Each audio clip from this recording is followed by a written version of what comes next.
The day the three stray dogs outside the north gate stopped fighting over a discarded ham sandwich was the same Tuesday morning staff Sergeant Elena Vance realized the American embassy in Salanza was going to burn.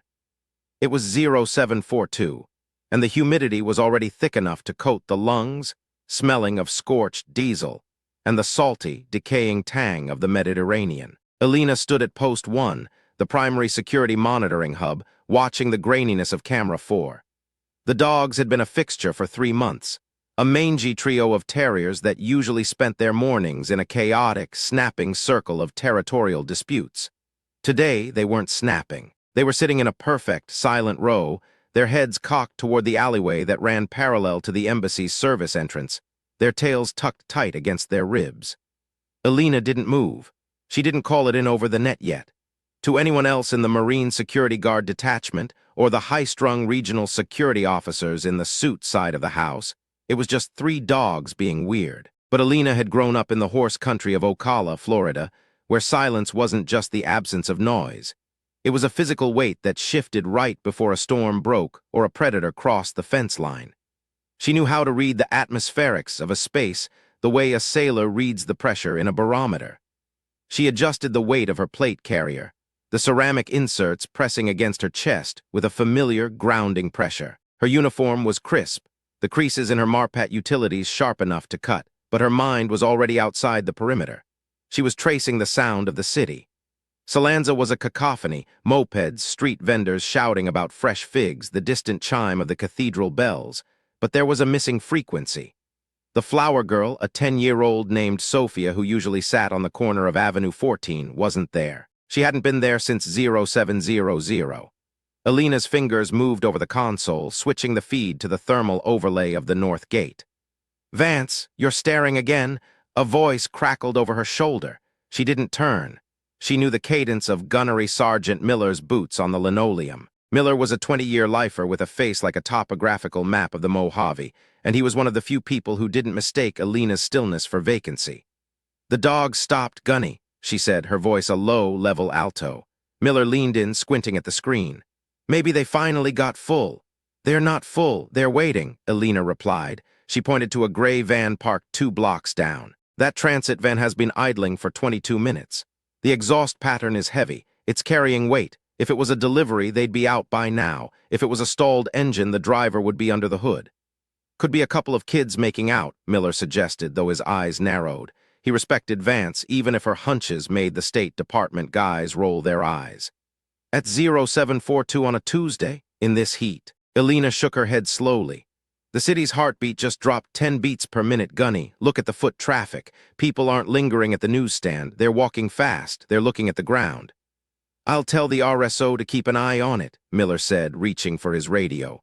"Don't bother with the RSO," Elena said, her eyes still locked on the van. "Ambassador Sterling has a breakfast meeting with the Minister of Trade in 20 minutes. He's already told the security detail to minimize the footprint. He doesn't want the minister seeing us in battle rattle. He wants a garden party vibe." "Sterling's a politician, Vance. He thinks if he smiles hard enough, the world smiles back. He's going to smile us right into a body bag," Elena said, and for the first time that morning she looked at Miller. There was no fear in her eyes, just a cold, analytical assessment of a mathematical certainty. "The North Gate service entrance is the weak point. The hinges are internal, but the frame was settled in the 60s. A shaped charge at the base of the left pillar doesn't just open the door, it drops the overhang. It creates a funnel. If I were them, that's where I'd hit." "That's a hell of a lot of ifs, Staff Sergeant." "It's not an if, Gunny, it's a when, and based on the dogs, I'd say when is sometime before the coffee gets cold." Elena Vance was not supposed to be an expert in structural vulnerabilities or insurgent tactics. On paper, she was a Marine security guard, a disciplined professional whose job was to protect classified material and the lives of American personnel. But Elena had a secret, not a scandalous one, but a functional one. She possessed a near-pathological ability to recognize patterns. As a child, she could tell which horse in a herd was going to go lame 3 days before it happened by the way the dust kicked up from their hooves. In the Marines, she had finished top of her class in every observational exam, not because she had better eyes, but because she understood that every environment had a base hum. Anything that didn't vibrate at that frequency was a threat. She had spent her first 3 months in Salanza mapping the city's hum. She knew the exact timing of the trash collectors. She knew the pitch of the local police sirens. She knew that the wind usually carried the scent of roasting coffee from the shop 3 blocks over at 0800. Today, the wind smelled like burnt rubber and nothing else. At 0815, Elena was relieved from Post 1 by Corporal Harrison. She didn't go to the mess deck for breakfast. Instead, she went to the armory. She drew her M4A1, checking the optics with a practiced, rhythmic grace. She checked her sidearm, a SIG Sauer M18, ensuring the seat of the magazine was perfect. She wasn't on reaction force duty today. She was supposed to be in a soft uniform, a polo shirt and khakis, providing internal security for the ambassador's wing during the breakfast summit. She hated the polo shirt. It felt like a costume. It made her look like a tourist, which was exactly what Ambassador Arthur Sterling wanted. Sterling was a man of 60 with silver hair and a tan that suggested he spent more time on the golf course than in the SIF, Sensitive Compartmented Information Facility. He had been the ambassador to Salanza for 18 months, and in that time he had consistently pushed for a demilitarized appearance of the embassy. He believed that the high walls and the Marines in gear were an affront to the local population. He wanted the embassy to be a shining house on a hill, open and welcoming. Elena found him in the Rose Garden, which was actually just a courtyard with some drought-resistant shrubs and a very expensive fountain. He was adjusting his silk tie in the reflection of a glass door while his assistant, a panicked-looking man named Toby, checked the catering trays. "Mr. Ambassador," Elena said, stepping into the courtyard. She kept her hands clasped behind her back, her posture a perfect position of attention modified for a civilian setting. Sterling turned, a practiced smile already forming. It faltered when he saw her. "Ah, Staff Sergeant Vance. You're looking ready for a hike." "Sir, I'm here to formally request a delay of the minister's arrival," Elena said. She didn't use a preamble. She didn't offer a greeting. She spoke with the flat, unyielding tone of a weather report. Sterling chuckled, a dry, condescending sound. "A delay? The Minister of Trade is the most punctual man in the Mediterranean, Elena. Why on earth would we delay?" "The atmospherics are off, sir. There is a suspicious vehicle on Avenue 14. Local traffic patterns have diverted. The street-level indicators suggest a high probability of a coordinated breach attempt." Sterling sighed, rubbing his temples. "We've been over this, Staff Sergeant. Last month it was the frequency of the birds. The month before that, it was the way the shadows fell on the annex. My regional security officer has checked the suspicious vehicle you mentioned over the radio. It's a flower delivery van. They're having engine trouble. The police have already been notified." "It's not a flower van, sir. The tires are compressed. It's carrying at least 1,000 pounds of dead weight, and the driver hasn't left the cabin." "Staff Sergeant," Sterling said, stepping closer. He smelled of sandalwood and expensive mints. "I appreciate your vigilance, truly, but you have a tendency toward, let's call it hyper-awareness. In your world, everyone is an enemy. In my world, we are guests in a sovereign nation. If I start barricading the doors every time a van stalls, I destroy the very diplomacy I'm here to build. You are seeing ghosts." "I'm seeing a kill zone, sir," Elena said. Her voice didn't rise, but it sharpened. It was the sound of a blade being drawn over a whetstone. "The North Gate service entrance is currently being screened by 3 potted palms and a velvet rope for the minister's grand entrance. It is a tactical disaster. I am recommending we move the meeting to the interior bunker and lock down the perimeter." Sterling's face flushed a deep, angry red. "You are recommending? You are a Staff Sergeant, Vance. Your job is to stand where you are told and look professional. My job is to run this mission. Now go put on your assigned uniform and try to look less like you're waiting for an apocalypse. That is an order." Elena stared at him. She didn't blink. She saw the tiny tremor in his hand, not from fear, but from the indignity of being challenged by someone he viewed as an ornamental guard. She saw the way his tie was slightly crooked, a small imperfection in a man who obsessed over optics. "Yes, sir," she said quietly. She turned and walked away. She didn't go to the locker room to change. She went to the North Gate. She found Gunny Miller standing near the service entrance. The velvet rope Sterling had mentioned was being draped by 2 local laborers. The minister's motorcade was 5 minutes out. "He didn't bite, did he?" Miller asked, leaning against a concrete pillar. "He thinks I'm a paranoid girl who reads too many spy novels," Elena said. She looked at the service door. It was a heavy steel affair, but the hinges were exposed on the inner lip because of a recent aesthetic renovation Sterling had ordered to make the entrance look more inviting. "You're staying in the plate carrier," Miller noted. It wasn't a question. "I'm staying in the gear, Gunny. If I'm wrong, I'll take the NJP non-judicial punishment. I'll take the reduction in rank. I'll go back to Ocala and muck stalls for the rest of my life." She paused, her eyes scanning the rooftops across the street. "But I'm not wrong." "I know you're not," Miller said. He reached down and unholstered his own sidearm, checking the chamber before sliding it back in. "The RSO is a coward. He won't overrule the ambassador because he wants a promotion to DC. But I've been in the Corps since you were in diapers, Vance, and the air feels greasy, like the humidity before a Florida hurricane." "The dogs are gone," Elena said suddenly. She looked at the monitor mounted near the gate. The 3 strays were no longer sitting by the ham sandwich. The alleyway was empty. The street was silent. Even the mopeds had stopped. "Gunny," Elena said, her voice dropping to a whisper. "Get the laborers inside, now." "Vance, now." Miller didn't hesitate. He grabbed the 2 local men by their shirts and shoved them toward the heavy inner doors of the embassy. "Inside, move." Elena didn't follow them. She stepped toward the service door, her M4 raised, the stock tucked firmly into her shoulder. She wasn't looking at the door. She was looking at the gray van. The van's engine didn't roar. It didn't speed up. It simply rolled forward, caught in the gravity of the slight incline. The driver's door opened, and a man in a gray jumpsuit rolled out while the vehicle was still moving. Elena didn't wait for a command. She didn't wait for the RSO to give her rules of engagement clearance. She knew the Row E by heart. Asterisk, the use of deadly force is authorized when there is a reasonable belief of an imminent threat of death or serious bodily harm. Asterisk, the van hit the curb. Elena fired. 2 rounds sent her mass through the windshield of the van. The glass spider-webbed, but the vehicle kept rolling. It wasn't a man she needed to stop. It was the momentum.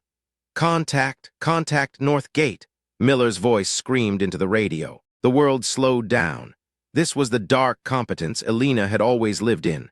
The narrowing of the world until only the essential remained, the smell of the cordite from her rifle, the mechanical asterisk thud-thud asterisk of the recoil, the way the light caught the dust motes kicked up by the van's tires. The van didn't explode, not yet. It hit the service gate with a sickening metallic crunch. Elena threw herself backward, sliding behind a reinforced concrete planter. "Down!" She screamed at Miller. The explosion wasn't a sound. It was a physical blow that emptied the air from the courtyard. The shockwave shattered the windows of the ambassador's office 3 floors up. The 3 potted palms were vaporized instantly. The velvet rope turned into a million nylon needles. The North Gate service door didn't just open. It ceased to exist. The blast had been a shaped charge, just as Elena had predicted. It had been designed to punch through the steel and collapse the overhead support beam.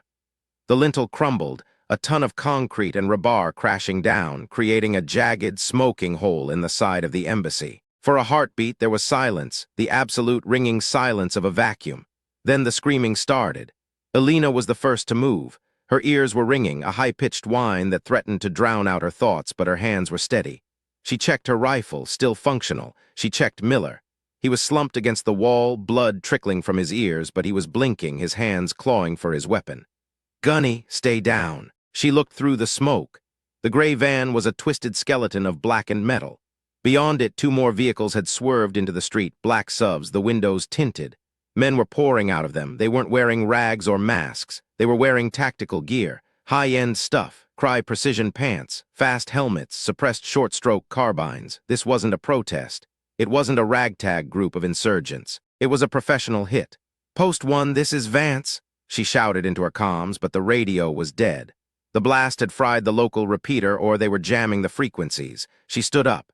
She was the only thing standing between the smoking hole in the embassy and a professional assault team. She didn't feel fear. She felt a cold, crystalline clarity. She had told the ambassador the doors would blow. She had told him exactly where they would hit. He hadn't listened. She wouldn't wait for him to listen now. Elena Vance stepped out from behind the planter and into the settling ash. She moved with the deliberate, predatory grace of someone who had practiced this moment in her mind 1,000 times. She wasn't a staff sergeant anymore. She was the barrier. The first man through the smoke didn't see her at first. He was looking at the collapsed lintel, his rifle high, checking his corners. He was good, but he was expecting a confused, concussed guard force. He wasn't expecting Elena. She fired once. A single shot to the T-box of the helmet. The man dropped like his strings had been cut. The second man saw the flash. He swung his carbine toward the planter. Elena didn't hide. She moved. She stepped to the left, using the smoke as a veil, and fired a 3-round burst. The man's plate carrier caught too, but the third hit him in the throat. He crumpled, clutching his neck. "Gunny, get to the vault!" Elena yelled, not looking back. She knew Miller couldn't hear her. She knew the embassy was in chaos. She knew that inside the building, the suits were probably scrambling for their emergency kits, and the ambassador was probably staring at his shattered windows in disbelief. She also knew that there were at least 6 more men in those subs.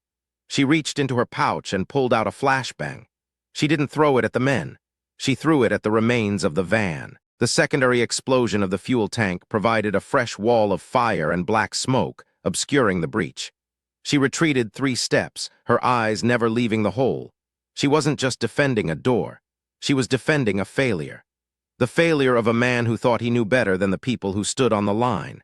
The failure of an institution that valued the optics of peace over the reality of defense. Elena felt a surge of controlled rage, a white-hot spark in the center of her chest.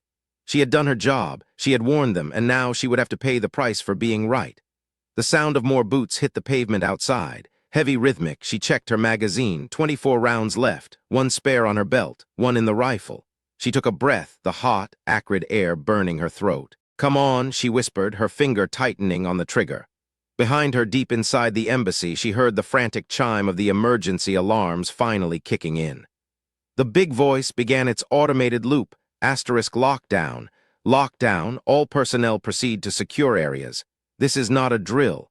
It was a bit late for that. Elena Vance stood her ground as the first of the black-clad operators stepped through the flames of the van, his rifle leveled at her chest. She saw the optics on his weapon, expensive, American-made.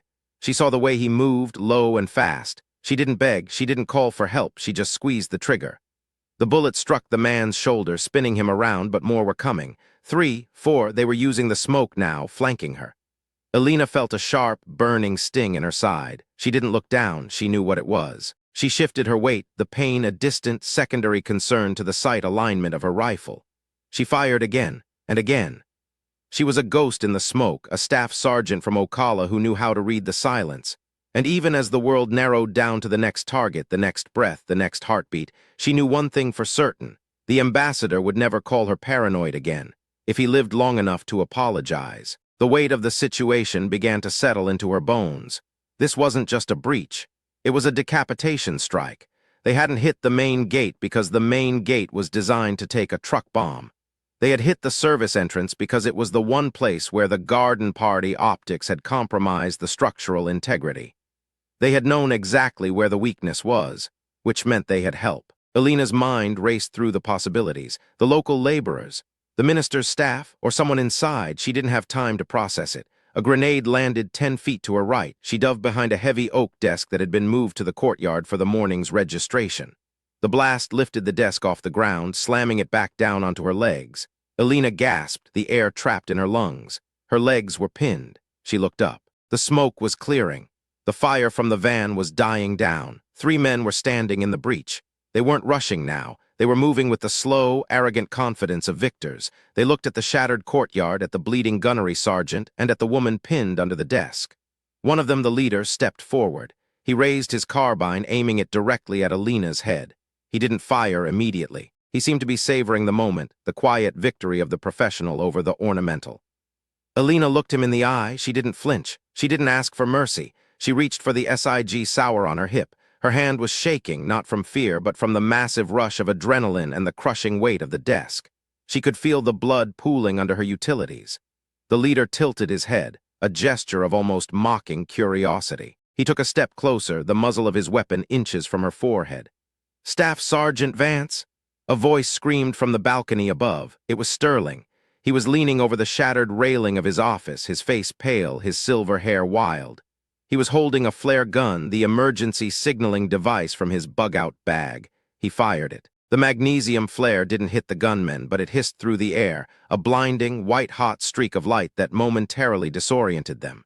It was the only opening Elena needed. She didn't go for her pistol. She grabbed a fallen piece of rebar from the collapsed lintel next to her. With a scream of pure, unadulterated exertion, she used it as a lever, heaving the desk off her legs just enough to roll free. She came up firing. She didn't use the rifle, it was jammed with dust. She drew the SIG, asterisk pop pop pop. Asterisk the leader took 2 to the chest and 1 to the face. He fell backward into the rubble. The other 2 men dived for cover, but the momentum had shifted. The blinding light of the flare and the sudden, violent resurrection of the woman they thought was dead broke their rhythm. Elena scrambled toward Miller, grabbing him by the drag handle of his vest. She hauled him toward the inner red zone door, her muscles screaming, her side burning like she'd been branded with a hot iron. "Open the door," she roared at the security camera above the lintel. "Open the damn door." The heavy steel door hissed open. 2 other Marines, Corporal Rodriguez and Sergeant Chen, rushed out, their weapons hot, providing a wall of suppressive fire that drove the remaining attackers back into the street. They dragged Elena and Miller inside. The door slammed shut. The magnetic locks engaged with a heavy, final asterisk thud. Asterisk Elena collapsed against the wall, her breath coming in ragged, wet gasps. She looked down at her side. Her Marpat utilities were soaked a dark, bruised purple. "Staff Sergeant, stay with us," Rodriguez said, his hands moving over her medical kit. Elena pushed his hands away. She grabbed his collar, pulling him close. "The ambassador," she rasped. "Is he secure?" "He's in the SIF," Rodriguez said. He's in shock, Vance. He's just sitting there." Elena closed her eyes for a second, the world tilting on its axis. Tell him the north gate is compromised. They'll try the roof next. They have high-end gear. They'll have grapnels." "Vance, shut up and let me patch you," Rodriguez hissed. "Listen to me." Elena gripped his arm with surprising strength. "They weren't looking for the minister. They were looking for the drive, the Salanza portfolio. It's in the ambassador's private safe, not the SIF. They knew about the door. They know about the safe." Rodriguez froze. "How do you know that?" Elena didn't answer. She couldn't. The hum of the city was gone, replaced by a low, rhythmic thumping on the ceiling. She looked up. "They're on the roof," she whispered. The thumping grew louder. The sound of a thermal torch cutting through the reinforced skylight echoed through the hallway. Elena Vance forced herself to stand. She leaned against the wall, her legs trembling, the world blurring at the edges. She picked up her SIG and checked the magazine. 3 rounds. She looked at Rodriguez and Chen. They were young, they were brave, but they were looking at her for orders. "Chen, take the stairs," Elena commanded, her voice regaining its steel. "Rodriguez, you're with me. We're going to the ambassador's office." "But he's in the SIF, Vance." "He's in the SIF," Elena said, a dark, cold smile touching her lips. "But the portfolio isn't. And if they get it, this whole country goes up in flames, and I'll be damned if I let that happen because some silver-haired politician wanted to look inviting." She started down the hall, her gait uneven, her blood leaving a trail on the pristine white linoleum. She had been right about the dogs. She had been right about the van. She had been right about the door. And as the first of the black-clad operators dropped through the ceiling at the end of the hallway, Elena Vance knew she was right about one more thing. This was going to be a very long morning. The hallway was a tunnel of sterile light and creeping shadows. Every few seconds, the emergency lights would flicker, casting long, distorted versions of Elena and Rodriguez against the walls. The smell of the embassy had changed. The lavender polish and the filtered air were gone, replaced by the sharp, electric scent of ozone and the heavy, metallic odor of blood. Elena moved with her back to the wall, her SIG leveled. Her vision was starting to tunnel, a common symptom of blood loss, but she fought it back with a mental exercise her father had taught her. Asterisk count the breaths. Name the sounds. Find the rhythm. Asterisk asterisk 1, 2, 3. Hiss of the AC. 4, 5, 6. Thud of a boot upstairs. Asterisk they reached the stairwell that led to the ambassador's private wing. The elevator was dead, likely disabled by the attackers to trap the staff on the upper floors. "Vance, you can't make those stairs," Rodriguez whispered, looking at her side. The bandage he'd slapped on was already saturated. "Watch me," she said. She took the first step. Pain flared, a white-hot spike that traveled from her hip to her jaw. She didn't make a sound. She just took the next step. She thought about Ocala. She thought about the time a mare had kicked her in the ribs during a thunderstorm. She had stayed in the stall for 4 hours, holding the mare's head until the vet arrived, because if she had moved, the horse would have panicked and broken its own legs. She had learned then that pain was just information. It told you where you were limited. It didn't tell you to stop. They reached the 3rd floor. The door to the ambassador's office was slightly ajar. Elena signaled Rodriguez to go low. She went high, They pivoted into the room. The office was a disaster. The explosion had blown out the floor-to-ceiling windows, and the wind was now whipping through the room, tossing papers like giant, square snowflakes. Shards of glass crunched under their boots. There was a man at the wall safe. He was wearing the same black tactical gear as the men at the gate, but he had his helmet off. He was working a specialized electronic bypass tool on the safe's keypad. He heard them. He didn't reach for a gun. He reached for a flashbang on his vest. "Don't," Elena said. The man froze. He looked at her, his eyes taking in the blood-stained uniform, the pale face, and the unwavering muzzle of the SIG Sauer. "Staff Sergeant Vance," the man said. He had a slight accent, not local, European, maybe former Eastern Bloc. "You should be dead." That blast was calculated to kill everyone in the courtyard. "Your math was off," Elena said. Apparently, the man smiled. It wasn't a scared smile, it was a professional one. "But you are bleeding out. You have maybe 10 minutes of consciousness left. Why spend them protecting a man who hates you?" "I'm not protecting a man," Elena said. "I'm protecting the mission." "The mission," the man laughed. "The mission is a lie, Elena. The portfolio in this safe? It's not a list of trade agreements. It's a list of every local official the ambassador has been bribing for the last year. It's the record of how your country buys its diplomacy. If I take it, the corruption is exposed. If you let me take it, you're a hero to the people of Salanza." Elena didn't blink. "If you take it, the government collapses, the civil war starts again, and 5,000 refugees die in the first week. I've seen the people's justice in places like this. It's just a different kind of murder." The man's eyes narrowed. He looked at Rodriguez, then back to Elena. "You are very well informed for a guard." "I listen to the city," Elena said. "And right now the city is telling me you're out of time." The man moved, a blur of motion, reaching for the suppressed pistol on his thigh. Elena fired. The bullet caught him in the shoulder, spinning him, but he was fast. He fired back as he fell. The round grazed Elena's shoulder, a hot kiss of lead that sent her reeling into the ambassador's mahogany desk. Rodriguez opened up with his rifle, a rhythmic asterisk thump-thump-thump asterisk that chewed up the wall behind the safe. The attacker scrambled for the window, the electronic bypass tool still dangling from the safe. He didn't care about the safe anymore. He cared about survival. He dived through the shattered glass, disappearing onto the balcony. "Rodriguez, the safe!" Elena shouted. She crawled toward the wall. The bypass tool was blinking green. The door was unlocked. She pulled it open. Inside was a single leather-bound folder, the Salanza portfolio. She grabbed it, tucking it into her vest against her own wound. The leather felt cold and slick. "Vance, we have to go. The roof team is coming down the vents." Rodriguez was pulling at her arm. They scrambled out of the office just as a pair of ropes dropped past the window. They ran back toward the stairwell, but the door was blocked. 2 more black-clad operators were already in the hallway, their rifles raised. "Down." Elena shoved Rodriguez into an alcove. They were trapped. The hallway was a kill zone. The office behind them was being stormed. The stairwell was held by the enemy. Elena looked at Rodriguez. He was 21 years old. He had a girlfriend in San Antonio. He had joined the Marines to see the world. "Give me your grenades," Elena said. "What?" "Give them to me, now." He handed her 2 M67 fragmentation grenades. "When I say go, you run for the service elevator. I know it's dead, but the manual release is in the ceiling of the cab. You get in, you pull the lever, and you ride the counterweight down. You understand?" "I'm not leaving you, Vance." "That's not an option, Corporal. You take the portfolio. You get it to the gunny. He'll know what to do." She ripped the folder from her vest and shoved it into his hands. It was stained with her blood.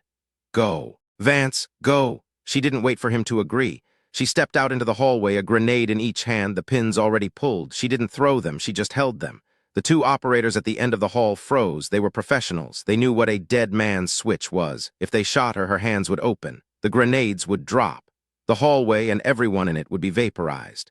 "Drop the weapons," Elena said. Her voice was weak, a mere whisper, but it carried in the silent hallway. The men hesitated. "Vance, don't," Rodriguez whispered from the alcove. "Run," she said to him, her eyes locked on the attackers. Rodriguez took a breath, looked at her one last time, a look of pure, agonizing respect, and bolted for the elevator. The attackers didn't move. They couldn't. Elena stood there, a bleeding, broken ghost in a torn uniform, holding the lives of 2 elite killers in her hands. She could feel the strength leaving her fingers.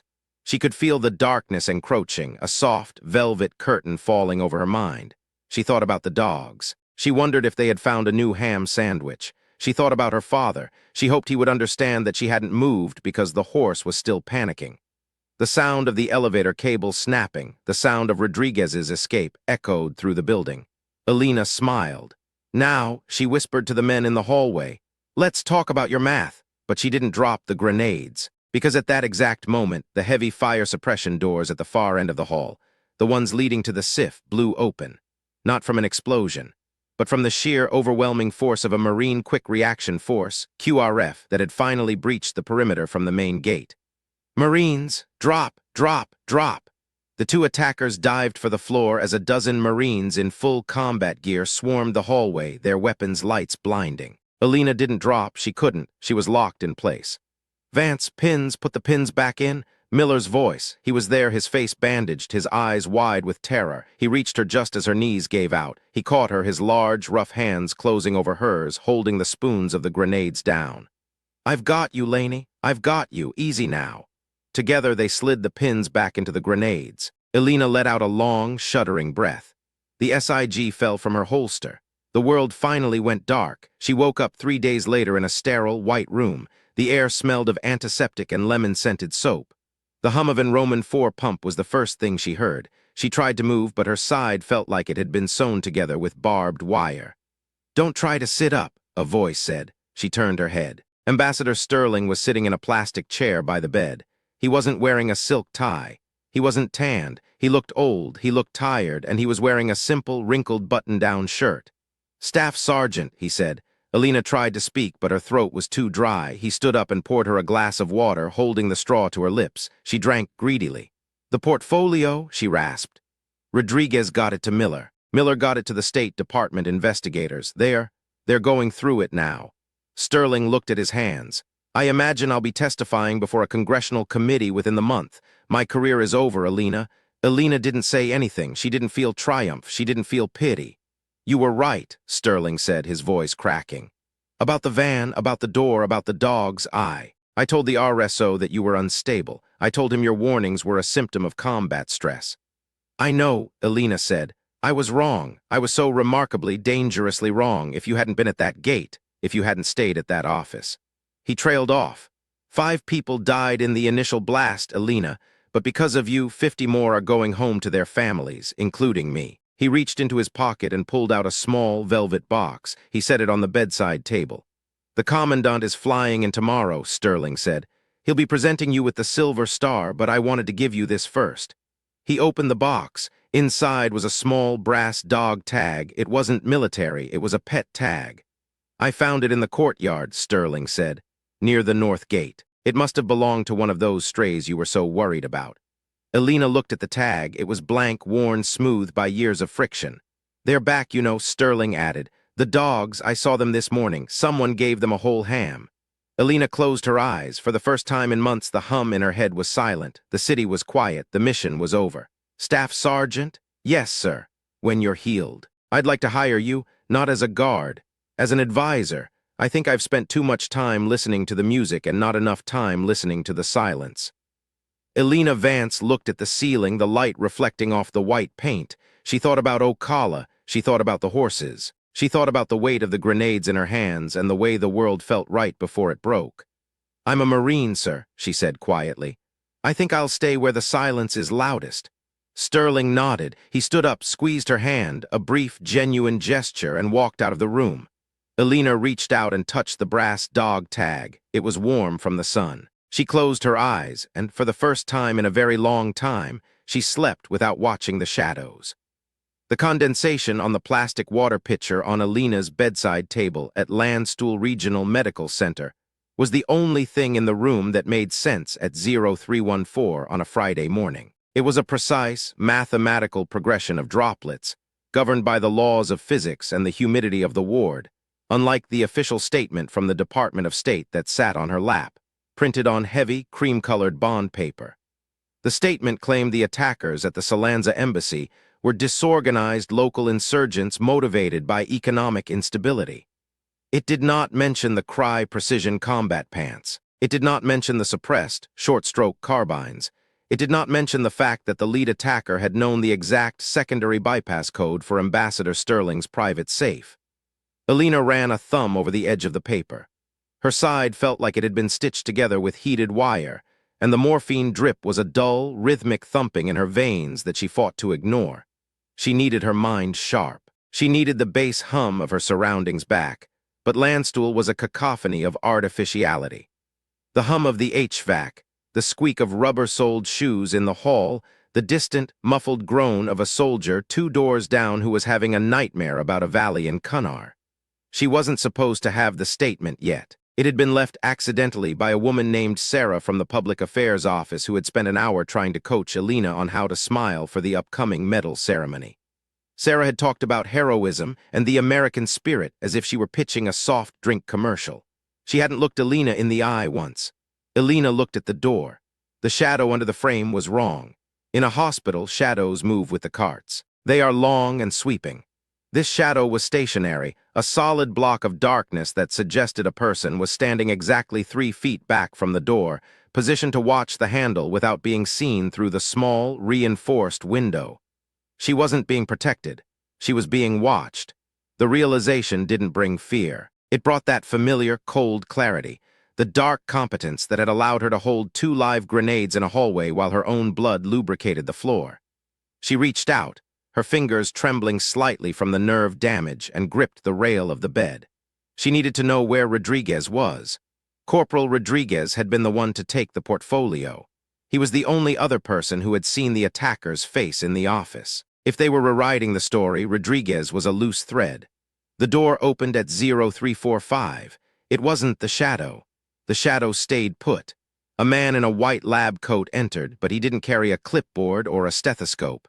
He carried a small, leather-bound notebook and a pen that looked like it cost more than Elena's car. He was tall, mid-40s, with a kind of gym-built physique that screamed government agency, regardless of the civilian clothes. "Staff Sergeant Vance," he said. He didn't ask if she was awake. He knew. "I'm Dr. Aris. I'm with the psychiatric evaluation team." "You're not a doctor," Elena said. Her voice was a rasp, a ghost of the command voice she usually wielded. The man paused, a small, practiced smile touching his lips. "I have the credentials if you'd like to see them." "You're wearing a Breitling emergency watch," Elena said, her eyes tracking the glint of the bezel. "It has a built-in dual-frequency distress beacon. Doctors don't expect to be kidnapped in the middle of a secure military hospital in Germany. You're DSS, Diplomatic Security Service, or CIA, and you're here to see if I'm going to be a problem."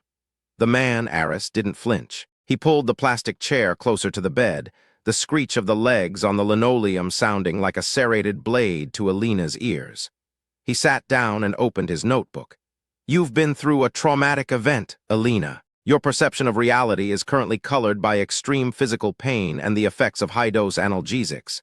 It's common for survivors to project complexities onto their attackers, to make them bigger, more professional, more coordinated than they actually were.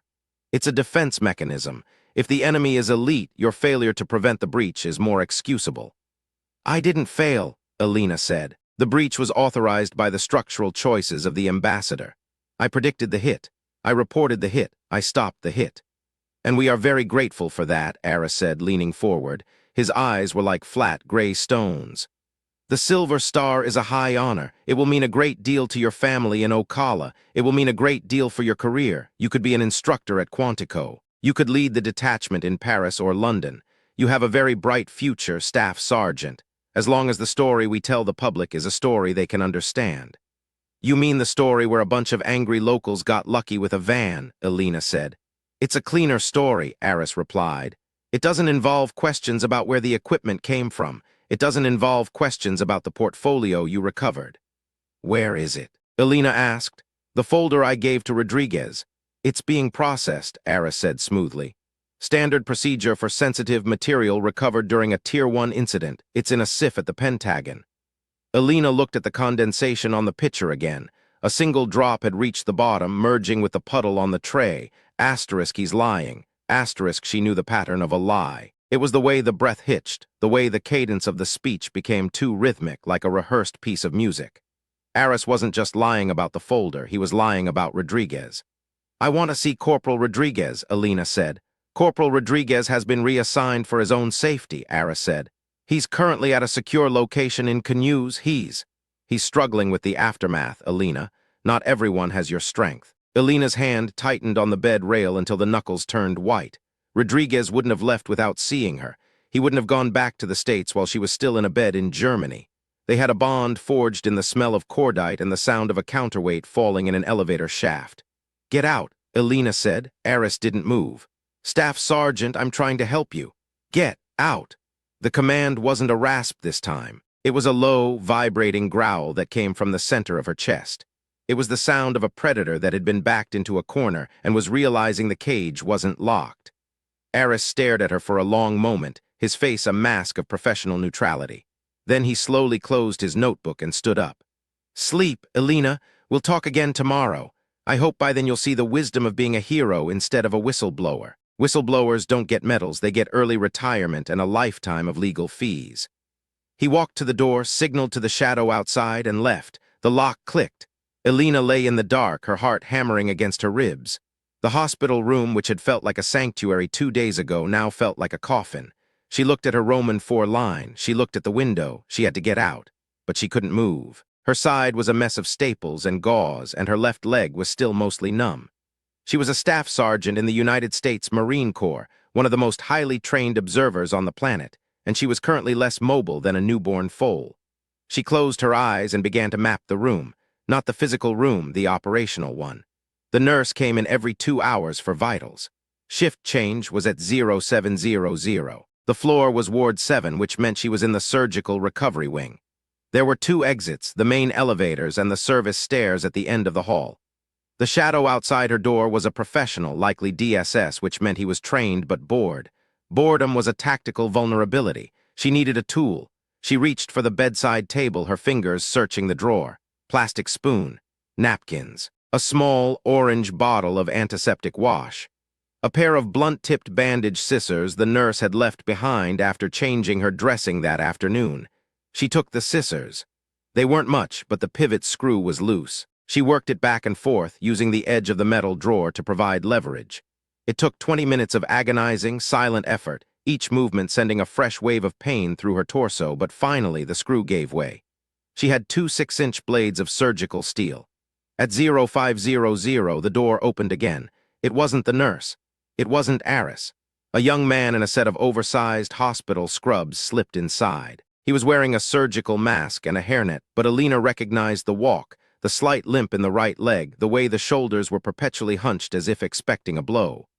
"Rodriguez," she whispered. He pulled down the mask. His face was a map of bruises. His left eye was swollen shut, and there was a jagged, angry scar along his jawline that hadn't been there in Salanza. "Vance," he breathed, stumbling toward the bed. He didn't look like a hero. He looked like a man who had been through a meat grinder. "What happened?" Elena gripped his arm, her eyes scanning his injuries. "They told me you were in the States." "They lied," Rodriguez said, his voice shaking. "They've been holding me in the basement of the admin building, some guys in suits. They wanted the folder, Vance. They kept asking who I'd talk to. They kept asking if you'd read it." "Did you give it to them?" "I gave them a folder," Rodriguez said, a flicker of his old self returning to his eyes. "But it wasn't the one from the safe. When I was in the elevator, I saw the blood on the leather, your blood, and I thought, if you were willing to die for this, it shouldn't go to some guy who wasn't even there.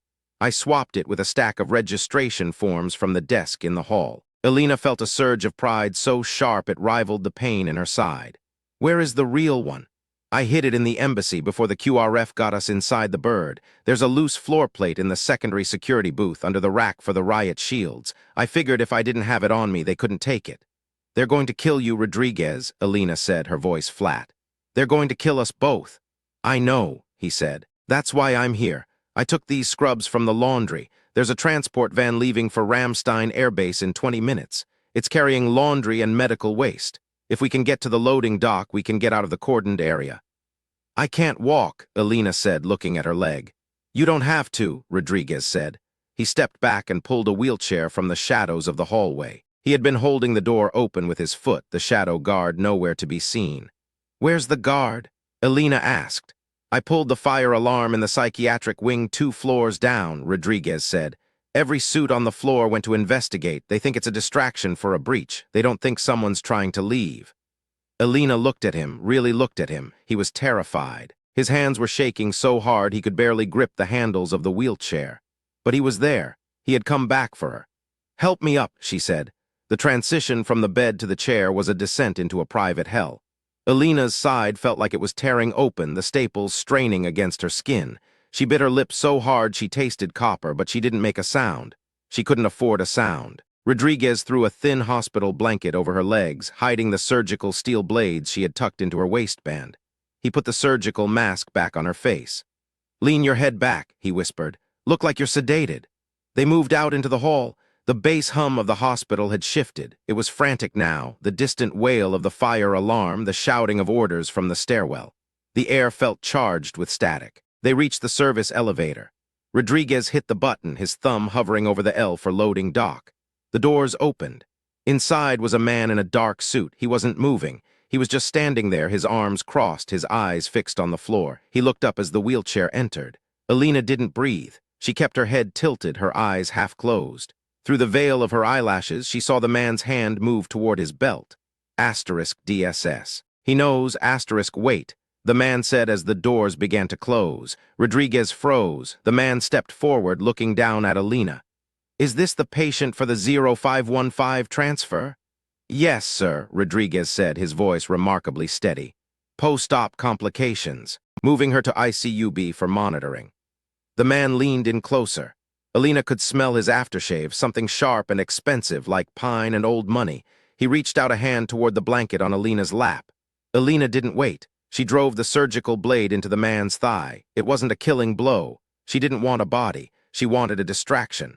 The man let out a choked scream, his hands flying to his leg. Rodriguez didn't hesitate. He slammed his shoulder into the man's chest, pinning him against the back of the elevator, and hammered his fist into the man's throat. The man collapsed, gasping for air. "Hit the button," Elena hissed. The doors closed. The elevator began its slow, agonizing descent. "You okay?" Rodriguez panted, looking at the blood on Elena's hands. "Fine," she said, though the room was spinning. "Check his pockets, get his radio, get his ID." Rodriguez stripped the man of his gear, a Glock 19, a Motorola encrypted radio, a badge that identified him as Special Agent Marcus Thorne. "We're not just fighting a cover-up," Elena said, looking at the badge. Thorne was part of the ambassador's personal detail in Salanza. He was the one who checked the van. The elevator dived. The loading dock was a cavernous space of concrete and exhaust fumes. A large white van was idling near the bay doors, its back open. Two men were throwing bags of laundry into the rear. "Go," Elena said. Rodriguez pushed the chair with a burst of speed, weaving between crates of medical supplies. They reached the van just as the driver was closing the doors. "Hey!" Rodriguez shouted, pitching his voice high and frantic. "Wait, we've got an emergency transfer for the base hospital." The driver, a young airman with a bored expression, looked at his watch. "I'm behind schedule, man. The paperwork says—" "Forget the paperwork." Rodriguez shoved a crumpled piece of hospital stationery into the airman's hand. "Agent Thorne ordered this. If she doesn't get to Ramstein in 20 minutes, it's your ass on the line. You want to explain to a DSS agent why his principal's star witness died in your van." The airman looked at Elena's slumped form, then at the blood on Rodriguez's scrubs. He didn't see a conspiracy. He saw a nightmare of administrative disciplinary actions. "Fine," he grunted. "Get her in, but keep her off the clean linens." They scrambled into the back. The doors slammed shut, plunging them into darkness. The van lurched forward. Elena leaned her back against a stack of cold, damp sheets. The darkness was a relief. The silence was a sanctuary, but the pain was becoming an ocean, a vast, dark tide that threatened to pull her under. "Vance," Rodriguez whispered, sitting on the floor beside her. "We made it." "We're not out yet," Elena said. She reached out and grabbed his hand. Her fingers were ice cold. "They'll realize Thorne is down in 10 minutes. They'll lock down the base. We need to get off this van before it hits the gate at Ramstein." "How?" "There's a stop at the gatehouse for a security check," Elena said. She had mapped the route in her head months ago, a habit she couldn't break. "The driver has to get out and show his ID. There's a 3-minute window while the K9 does the perimeter. We drop out the back and head for the woods." "You can't run through the woods, Vance. You can barely sit up." "I don't have to run," Elena said. She pulled the Glock 19 from the bundle of gear Rodriguez had taken. She checked the chamber. Full. "I just have to be in the right place when the music stops." They sat in silence for 20 minutes, the van bouncing over the German roads. Elena used the time to breathe. She focused on the rhythm of the engine, the vibration of the floor, the smell of bleach. She was mapping the hum of the van. Then the vehicle slowed. "Here we go," Rodriguez said, his voice tight. The van came to a full stop. They heard the muffled sound of the driver's door opening. Voices, a dog barking. Elena gestured to the back handle. Rodriguez eased it open just a crack. The cold morning air hit them like a physical blow. They were at a checkpoint, surrounded by tall chain-link fences topped with concertina wire. The gatehouse was 20 yards ahead. To their left was a dense line of pines, separated from the road by a shallow ditch. "Now," Elena said. They slipped out of the van like shadows. Rodriguez caught Elena as she lowered herself from the bumper, her legs buckling instantly. He threw her arm over his shoulder and half-carried, half-dragged her toward the ditch. They hit the dirt just as the K9 officer walked around the front of the van. The dog paused, its ears twitching. It turned its head toward the ditch. Elena froze. She didn't look at the dog. She didn't look at the officer. She looked at the grass the way it moved in the wind. She tried to make herself part of the silence. Asterisk stay, be the stone, be the shadow. Asterisk the officer pulled on the dog's leash. "Come on, Rex, it's just a squirrel, let's go." The van moved forward, the gate opened and closed. They were outside the hospital perimeter, but they were still inside the base. "We need a phone," Elena said, her voice a mere thread of sound. "And we need a way to Salanza." "Salanza?" Rodriguez looked at her like she'd lost her mind. "Vance, we're in Germany, we're fugitives. If we try to get on a plane—" "We're not taking a plane," Elena said. She was looking at a row of civilian vehicles parked near the base housing area. One of them was a late-model Ford F-150 with a U.S. Air Force bumper sticker and a "For Sale" sign in the window. "We're taking that truck, and we're going to find the person who actually sent those men to the embassy, because it wasn't the ambassador." "How do you know?" "Because Sterling is a coward," Elena said. "But he's a patriot. He was terrified when that blast went off. He wasn't in on it. He was a pawn. Someone used his optics obsession to create the weakness, and then they used the hit team to try and retrieve the portfolio." "Why?" "Because the portfolio doesn't just have bribes in it, Rodriguez. It has the names of the people who are supplying the weapons to the Civil War. People who are making billions while that country burns. And I'm willing to bet my silver star that some of those names are wearing American uniforms." Rodriguez looked at the truck. He looked at the Glock in Elena's hand. He looked at the bruised, broken woman who refused to stay in the cage they had built for her. "I'm a corporal," he said, a small, sad smile on his face. "I'm supposed to follow orders." "Then consider this an order," Elena said. "We're going back to finish the mission." They reached the truck. The keys were in a magnetic box under the wheel well, a classic American military habit that had followed the owner to Germany. Rodriguez helped Elena into the passenger seat, then slid behind the wheel. The engine roared to life. Elena leaned her head against the window. She watched the pines blur past as they drove toward the base exit. She felt the stitches in her side pull, felt the blood beginning to soak through her bandages again, but she also felt something else. The hum was back. The world was vibrating at a frequency she understood. It was the frequency of the hunt. They drove for 4 hours, heading south toward the Alps. They stopped at a small truck stop near Stuttgart to change Elena's bandages. Rodriguez bought a first aid kit, a stack of protein bars, and a bottle of high-proof vodka. Elena sat on the floor of the truck's cab while Rodriguez cleaned the wound. The pain was so intense she saw stars, but she didn't let him stop. "You're going to go into shock, Vance," he said, his hands covered in her blood. "You need a hospital." "No more hospitals," she said, biting down on a piece of leather. "Keep going." He finished the dressing and helped her back into the seat. He handed her the vodka. "Drink some, it'll help." She took a swallow, the fire of the alcohol matching the fire in her side. She looked at him. "Why did you come for me, Rodriguez? You could have been halfway to San Antonio by now." He looked out the windshield, his eyes distant. "In the elevator, at the embassy, you told me to run. You were ready to blow yourself up to give me 5 seconds. Nobody's ever done that for me, Vance. Not my dad, not my brothers, just you." He looked at her, his face hard. "I'm not a hero, I'm just a kid from Texas who doesn't like being lied to. And those guys in the suits, they are the same kind of people who used to tell my abuela she didn't belong in her own house. I'm done listening to them." Elena nodded. She understood. Loyalty wasn't about a flag or a medal. It was about the person standing next to you when the lights went out. "We need to get to the coast," Elena said. "We can take a ferry from Marseille to Salanza. It's slower, but there's no passport control for foot passengers on the cargo line." "And then what? We walk into the embassy. It'll be crawling with DS and CIA." "We don't go to the embassy," Elena said. "We go to the florist." "The florist, the van," Elena said. The one that blew the gate. It had a logo on the side, asterisk Flora de Salanza asterisk. It was a real shop, Rodriguez. I saw the girl, Sophia, at the corner every day for 3 months. She wasn't there the morning of the attack.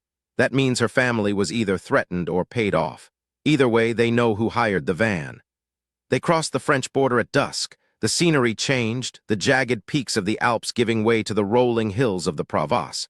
The air grew warmer, smelling of lavender and dry earth, but the tension in the truck was rising.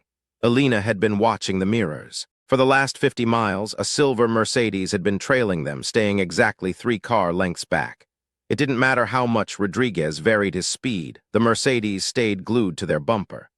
"We've got company," Elena said, her hand moving to the Glock. "You think it's Thorne's people?" "I think it's the people who hired the hit team. They didn't want us in the hospital, but they definitely don't want us in Salanza. What do I do?" Rodriguez's knuckles were white on the steering wheel. "Wait for the next exit," Elena said. "There's a construction zone 5 miles ahead. The road narrows to a single lane. When we hit the merge, I want you to slam on the brakes." "That'll cause a pile-up. It'll cause a gap," Elena said. "Do it."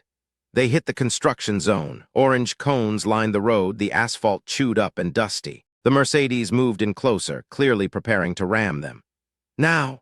Elena yelled. Rodriguez stomped on the brakes. The truck screeched, the tires smoking as the ABS kicked in. The Mercedes, caught off guard, swerved to the left to avoid the collision, its tires hitting the loose gravel of the shoulder. The car spun out of control, slamming into a row of concrete barriers. Rodriguez didn't wait. He floored the gas, the truck leaping forward. Elena looked back. 2 men were climbing out of the wrecked Mercedes. One of them was holding a rifle. "Duck!" she screamed. The rear window of the truck shattered, glass raining down on them like diamonds. "Go, go, go!" Rodriguez drove like a man possessed, weaving through the construction equipment and out onto the open highway. They didn't stop until they reached a small, overgrown track leading into a vineyard. They sat in the dark, the engine ticking as it cooled. "They're not going to stop," Rodriguez said, his breath coming in ragged gasps. "Neither are we," Elena said. She looked at her side. The impact of the sudden stop had reopened the wound. A fresh stain of red was spreading across the new bandages. She felt a moment of pure, unadulterated fear. Not of dying, she had made her peace with that in the hallway, but of failing. If she died here in a vineyard in France, the truth died with her. The names in the portfolio would stay hidden.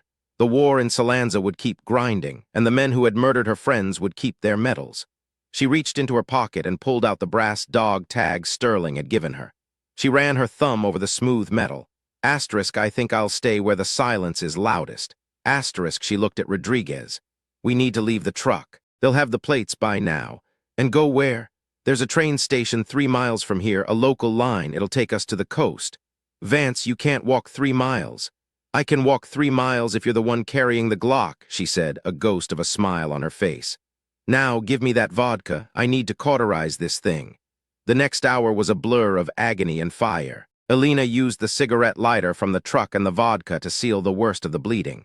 She didn't scream. She didn't even moan. She just gripped the edge of the seat until her fingernails bled. When it was over, she was drenched in sweat, her face as white as the hospital sheets she'd escaped from.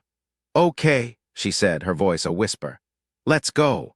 They walked through the vineyard, the rows of grapes like a labyrinth in the moonlight. Rodriguez carried the gear, and Elena leaned on him, her weight a heavy, dragging burden. Every step was a battle. Every breath was a victory. They reached the station just as the midnight train was pulling in.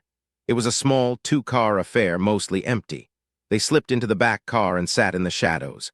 The train pulled out, the rhythmic asterisk click-clack asterisk of the rails a lullaby for the broken. Elena closed her eyes. She thought about the Salanza portfolio.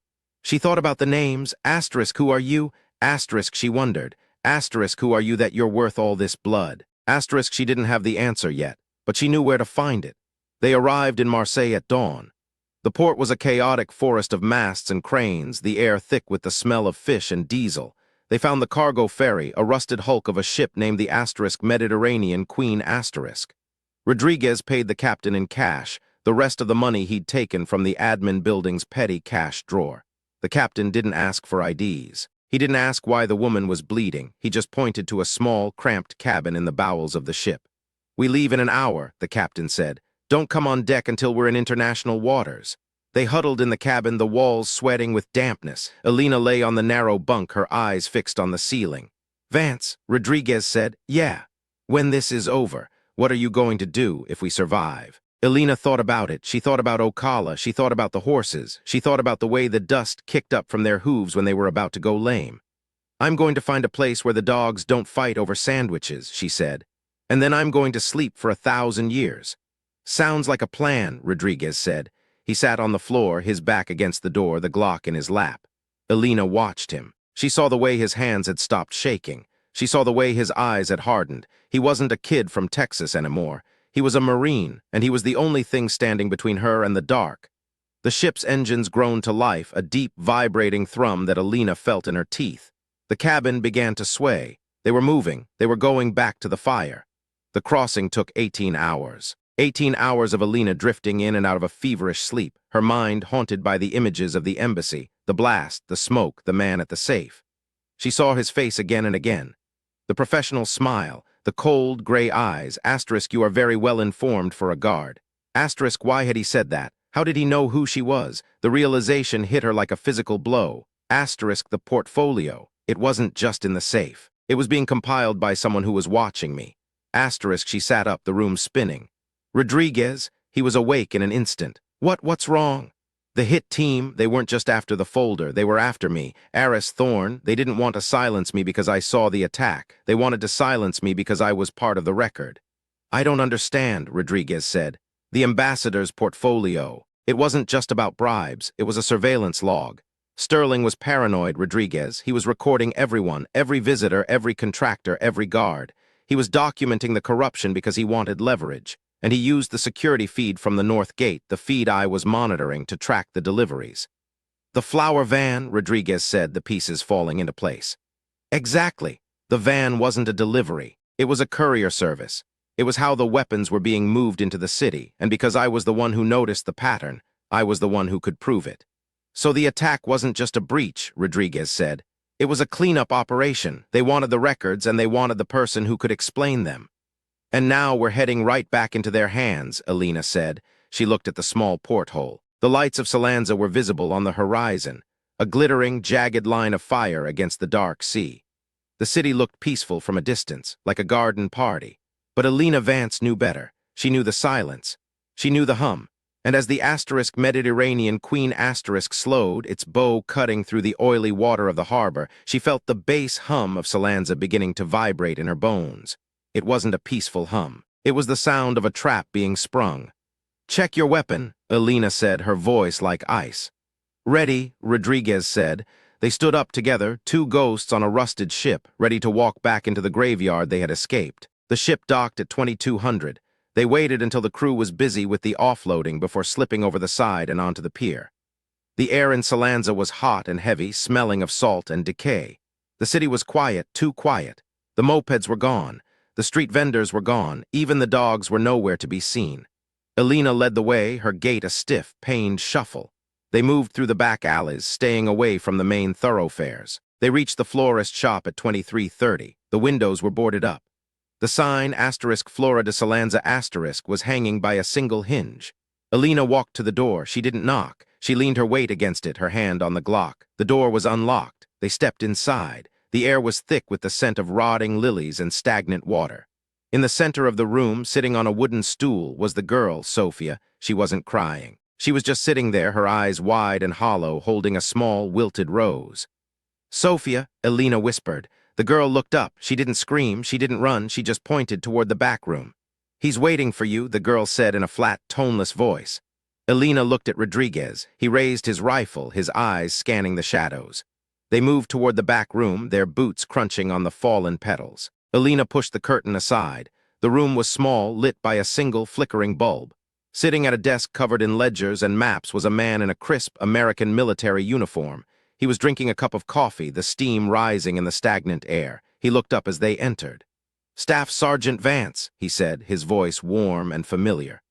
I was wondering when you'd make it back. You always were the best at reading the atmospherics. Elena's heart stopped. It wasn't Aris, it wasn't Thorne, it was gunnery Sergeant Miller. He wasn't bandaged, he wasn't bleeding. He looked perfectly healthy, and in his hand he held the leather-bound folder, the real Salanza portfolio. Gunny, Rodriguez gasped, his rifle wavering.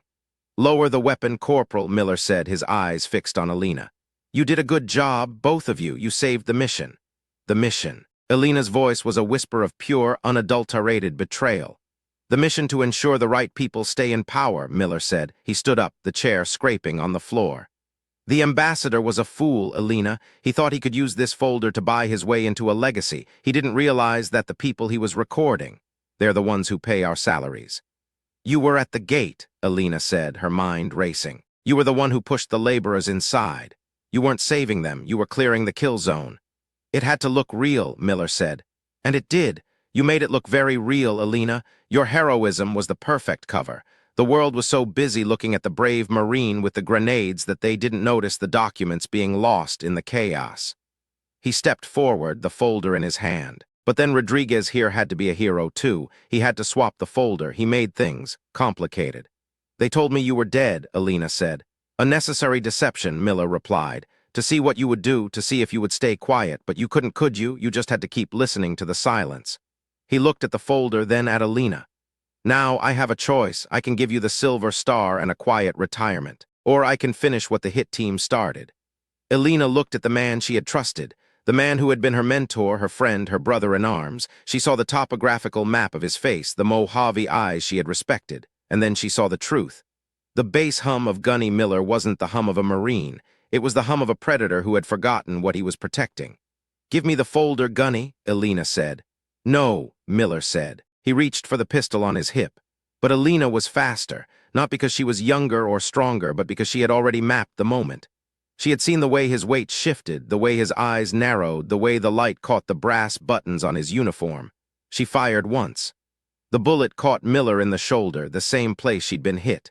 He fell back, the folder flying from his hand. Rodriguez moved like lightning, diving for the folder. But before he could reach it, the front door of the shop exploded. Flash bangs, smoke, the rhythmic asterisk thump asterisk of heavy boots. Marines, drop, drop, drop. It wasn't the QRF, it wasn't the DSS, it was a team of men in black tactical gear, the same gear as the hit team at the embassy. Elena dived behind a counter, dragging Sofia with her. Rodriguez scrambled for cover behind a stack of crates. Miller was on the floor, clutching his shoulder, his face a mask of rage. Kill them, he roared. Kill them all. The room erupted in gunfire. The smell of cordite and rotting flowers filled the air, a sickening, sweet and sour perfume. Elena looked at the girl in her arms. Sofia was staring at her, her eyes wide with terror. Stay down, Elena whispered. Don't move. She looked at Rodriguez. He was pinned down, his rifle empty. He looked at her, and in his eyes she saw the same thing she felt. This was the end. The trap had been sprung and the walls were closing in. But as the first of the black-clad operators stepped through the smoke, Elena Vance felt a sudden, cold surge of clarity. She looked at the floor. The loose plate Rodriguez had mentioned. It wasn't in the security booth. It was here, in the florist shop. Rodriguez hadn't hidden the folder at the embassy. He had hidden it here where he knew she would come. She reached out, her fingers clawing at the floorboards. She felt it. The cold, hard edge of a second leather folder. She pulled it out. It wasn't the Salanza portfolio. It was a logbook. A logbook with the name *Miller* written on the cover in neat military script. Elena opened it. Her eyes scanned the first page. *0742, Tuesday, North Gate. Vance is watching the van. Proceed with breach. She looked up at Miller. He was staring at her, his face pale. You didn't just help them, Gunny, Elena said, her voice a low, vibrating growl. You led them. The lead operator raised his rifle, aiming it at Elena's head. Wait! Miller screamed, but it was too late. The operator didn't fire at Elena. He turned his weapon and fired 3 rounds into Miller's chest. Miller fell back, his eyes wide with disbelief. The operator then turned back to Elena. He pulled off his helmet, revealing a face she had never seen, a man with a jagged scar along his jaw and eyes like cold, dead ash. Staff Sergeant Vance, he said, I believe you have something that belongs to my employers. He held out his hand. Elena looked at the logbook. She looked at the dead man on the floor. She looked at the girl cowering in the shadows. And then she did the only thing she could do. She reached into her vest and pulled out the brass dog tag. You want it, she said. Come and get it. She threw the dog tag at the man's face. As he flinched, she dived for the Glock. The room exploded into light and sound, and for the second time in a week, Elena Vance felt the world narrowing down to a single, impossible point of silence. The last thing she heard before the darkness took her was the sound of the 3 stray dogs outside, howling into the Salanza night.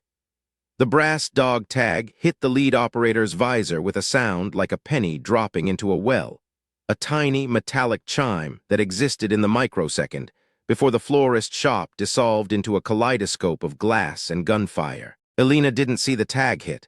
She was already a ghost in motion, her body reacting to the hum of the room before her conscious mind could process the betrayal. She went low, her center of gravity shifting toward the scarred linoleum floor, her left hand sweeping outward to catch the edge of a heavy oak display table. The wood was solid, antique, and smelled of decades of wax and dampness, and as she yanked it over, the sound of the suppressed rounds hitting the other side was like the rhythmic tapping of a woodpecker. Asterisk thwip, thwip, thwip. Asterisk she wasn't Staff Sergeant Vance anymore. She was a biological computer processing variables at the speed of survival. The air in the shop was a slurry of plaster dust, pulverized petals, and the sharp, ozone tang of flashbang residue. Elena's vision narrowed, the lens of her perception widening until she could see the individual particles of dust dancing in the strobe light flashes of muzzle fire. She saw the lead operator, the man with the ash-gray eyes, shift his weight to his right heel, preparing to pivot around the table. She saw the way his gloved thumb hovered over the fire selector of his Sig Sauer MCX. She saw the shadow of the second man moving toward the back curtain where Rodriguez was pinned. Rodriguez, low left! She screamed, her voice a serrated blade cutting through the chaos. She didn't wait to see if he heard her. She rolled, the staples in her side screaming as they tugged against her flesh, and came up in a crouch behind a stack of galvanized steel buckets. The buckets were filled with stagnant water and the rotting remains of long-stemmed roses, and as a burst of fire shredded the metal, the water sprayed across her face, cold and smelling of sulfur. She didn't blink. She raised the Glock 19, her hands steady despite the tremor of shock beginning to rattle her bones. The lead operator stepped into the clear. He was fast, moving with the fluid, predatory grace of someone who had spent his life in the dark corners of the world. But Elena was faster because she knew where he was going to be before he did. She saw the muscle in his jaw tighten. She saw the way his eyes tracked toward the movement of her shadow. She fired twice. The first round caught him in the center of his plate carrier, a ceramic-shattering impact that knocked the wind out of him. The second round, fired a fraction of a second later as his head dipped, skipped off the top of his helmet, sending a spray of sparks into the dark. It wasn't a kill, but it was enough. The man stumbled back, his rifle dipping, and in that window of 3 seconds, Elena saw the world for what it truly was, a series of intersecting lines of fire and opportunity. "Moving!" Rodriguez yelled. He didn't run, he exploded from behind the crates, his rifle spitting fire in short, controlled bursts that kept the second and third operators' heads down. He reached Elena, sliding into the damp shadows behind the buckets, his face a mask of sweat and crimson. He was bleeding from a graze on his forehead, the blood running into his eye, but he didn't wipe it away. He just looked at Elena, and for a heartbeat, the hum of the room softened. "The logbook," he panted. "I've got it." "Give it to me," Elena said. She felt the weight of it as he shoved the leather-bound book into the cargo pocket of her pants. It felt like a lead weight, a physical manifestation of the bodies that had been stacked to keep its secrets hidden. "We have to get Sophia," Elena said, her eyes scanning the room. The girl was gone. The stool where she had been sitting was a splintered wreck, but the crawlspace door behind the counter was hanging open. She had gone into the dark. "She's smarter than us," Rodriguez said, slamming a fresh mag into his rifle. "Gunny's dead, Vance. They killed their own man." "Because he was a loose end," Elena said. She looked at Miller's body, sprawled in the center of the room. The man who had taught her how to read a map, how to lead a squad, how to find the silence in a storm, was now just a pile of meat and brass. "They don't want the portfolio, they want the erasure. They want everything in this room to cease to exist." A heavy thud echoed from the front of the shop, a breaching charge. "Back door." Elena grabbed Rodriguez's shoulder. The cost of the movement was a white-hot spike of agony that nearly turned her lights out. She felt a warm, sickening gush of fluid against her hip. Her wound had fully opened, the staples finally giving way under the mechanical stress of the firefight. She didn't let it show. She couldn't. If Rodriguez saw her flagging, he'd stop to help, and if he stopped, they both died. They scrambled through the back curtain into a small, cramped hallway that smelled of gasoline and old newspapers. The air was thick with the sound of the city, the distant, rhythmic thumping of a helicopter, the wail of a siren that was too far away to matter, and the low, constant vibration of the harbor. "Fence!" Rodriguez pointed. At the end of the alley was a 10-foot chain-link fence topped with coils of razor wire. Beyond it was a maze of shipping containers and rusted machinery, the guts of the Salanza industrial district. "I'll boost you," Rodriguez said. "No," Elena said. She looked at the fence, then at the shadow of the operator appearing at the end of the hall. Together. They hit the fence like a single organism. Elena used the toe of her boot to find a gap in the mesh, her fingers catching the metal as she hauled herself up. The razor wire bit into her hands, the cold steel slicing through her skin, but she didn't feel it. She only felt the hum of the man behind them, the way the air shifted as he raised his rifle. Asterisk 3, 2, 1. Asterisk she threw herself over the top, her flight suit catching on a barb, the sound of tearing fabric like a gunshot. She landed hard on the gravel on the other side, the impact rattling her teeth and sending a fresh wave of nausea through her gut. Rodriguez landed a second later, rolling and coming up with his rifle aimed back at the fence. "Run!" she hissed. They ran. They ran through a canyon of rusted steel, the shipping containers rising on either side like the walls of a tomb. The air here was colder, tasting of salt and grease, and the ground was a treacherous mix of mud and scrap metal. Elena's capability, the hidden thing that made her what she was now operating at maximum capacity. It wasn't just sight or sound anymore. It was a physical map of the environment being projected onto the inside of her eyelids. She knew where the puddles were before she stepped in them. She knew the exact angle of the shadows.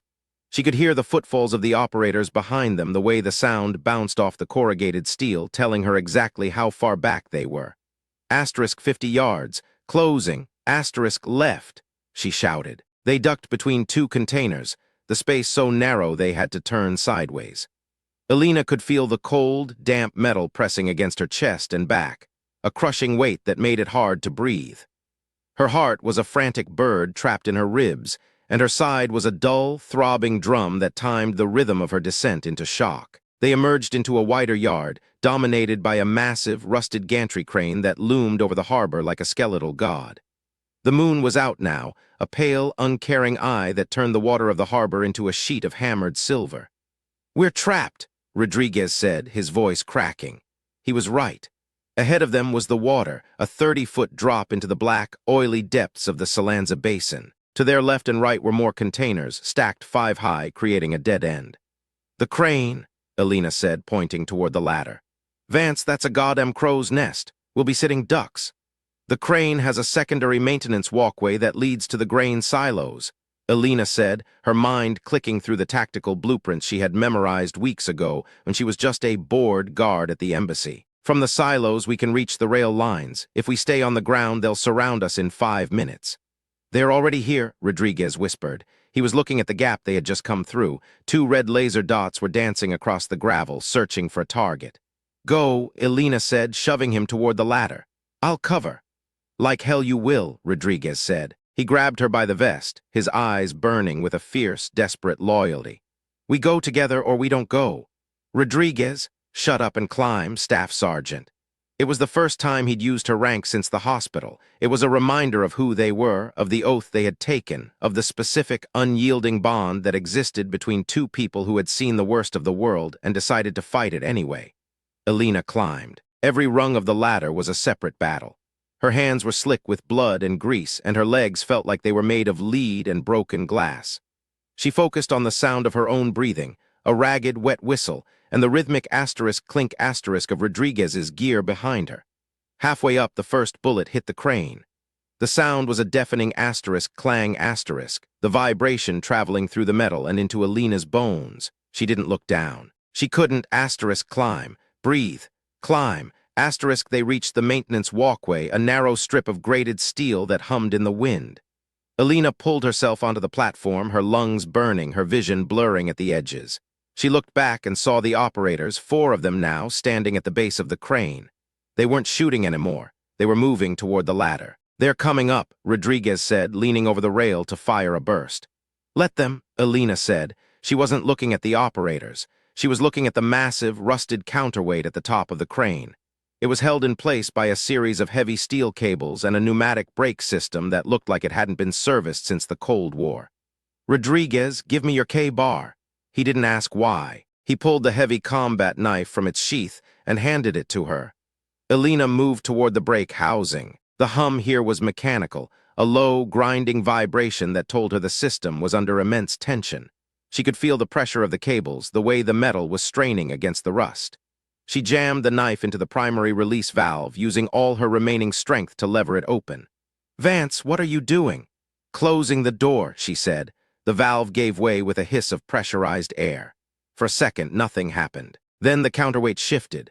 It was a slow, agonizing movement at first, a groan of metal on metal that sounded like a dying wail. Then the cables snapped. The sound was like a series of whip cracks, the steel lines whipping through the air with enough force to decapitate a man. The counterweight, a 10-ton block of concrete and iron, plummeted toward the base of the crane. The impact was seismic. The entire structure shuddered, the walkway swaying violently as the gantry crane's center of gravity was violently upended. Below, the operators vanished under a cloud of dust and pulverized concrete. Silence followed. A thick, heavy silence that was broken only by the sound of the wind whistling through the rusted girders. "Jesus," Rodriguez breathed, gripping the rails so hard his knuckles were white. "Keep moving," Elena said, her voice a hollow rasp. They crossed the walkway to the grain silos, massive concrete cylinders that rose like monuments to a forgotten industry. The transition was a blur. Elena's body was operating on autopilot now, the dark competence having retreated into a tiny, flickering candle flame of focus. She didn't feel the pain anymore. She didn't feel the cold. She only felt the weight of the logbook in her pocket. They reached the top of the silos and found the service stairs. They descended in silence, their footsteps echoing in the hollow concrete chambers. When they reached the bottom, they were in a rail yard, a vast, desolate landscape of rusted boxcars and overgrown tracks. "We need to find a place to hole up," Rodriguez said, his hand under Elena's arm, supporting her as she began to stumble. "You're gray, Vance. You're losing too much blood." "The station," she whispered.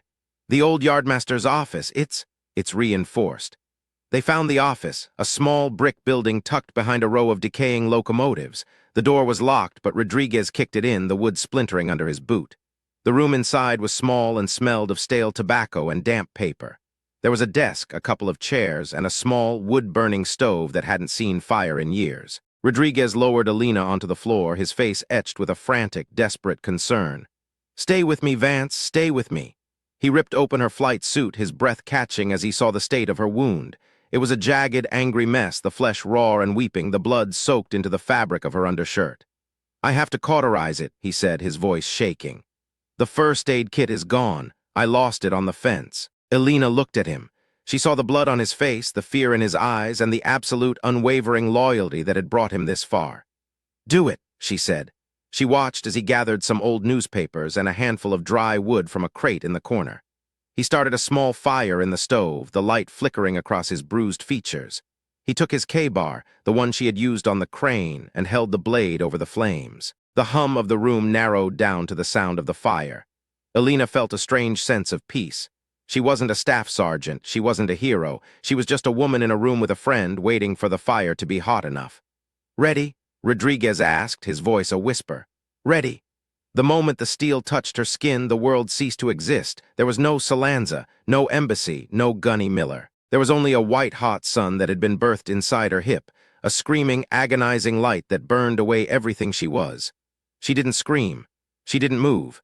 She just gripped the edge of the desk until the wood cracked, her eyes locked on the ceiling, watching the shadows dance in the firelight. Then, the cold.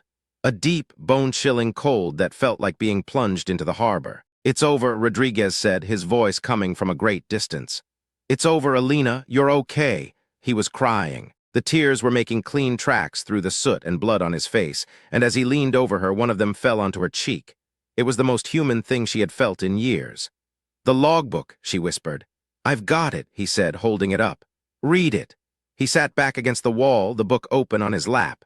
The fire was dying down now, the room falling back into a soft, amber gloom. "It's all here," Rodriguez said, his voice flat and hollow. "Dates, times, locations. It's not just Miller, it's the entire regional command. They weren't just letting the weapons in, Vance. They were selling them. They were using the embassy's diplomatic pouches to move the payments. And the portfolio." "Sterling found out," Rodriguez said, turning a page. He started the log to protect himself, but he was too slow. They realized he was onto them, so they orchestrated the breach. They used the insurgents as a smokescreen to get inside and wipe the records, but they didn't count on you. They didn't count on us, Elena corrected. She looked at the ceiling. The reckoning was coming. She could feel it in the air, the way the hum of the city was changing again. The helicopter was closer now. The sirens were louder. The world was waking up, and it was coming for them. What do we do? Rodriguez asked. We wait, Elena said. For what? For the person who can actually fix this. And who's that? Elena didn't answer. She was looking at the door. In her mind, she was widening the lens. She was looking past the rail yard, past the industrial district, past the harbor. She was looking at the embassy, where the American flag was still flying over a ruin. She saw the faces of the men they had lost. Sarah, the guards at the gate, the laborers who had been pushed into the kill zone. Asterisk, I see you, asterisk, she thought. Asterisk, I see all of you. Asterisk, the immediate aftermath was a surreal, disjointed experience. Elena drifted in and out of consciousness, her mind a kaleidoscope of memories and tactical data. She heard Rodriguez talking to someone on the radio, the encrypted Motorola they had taken from Thorne. She heard the sound of heavy tires on gravel. She heard the hum of a professional team moving with purpose, but it wasn't the predatory hum of the operators.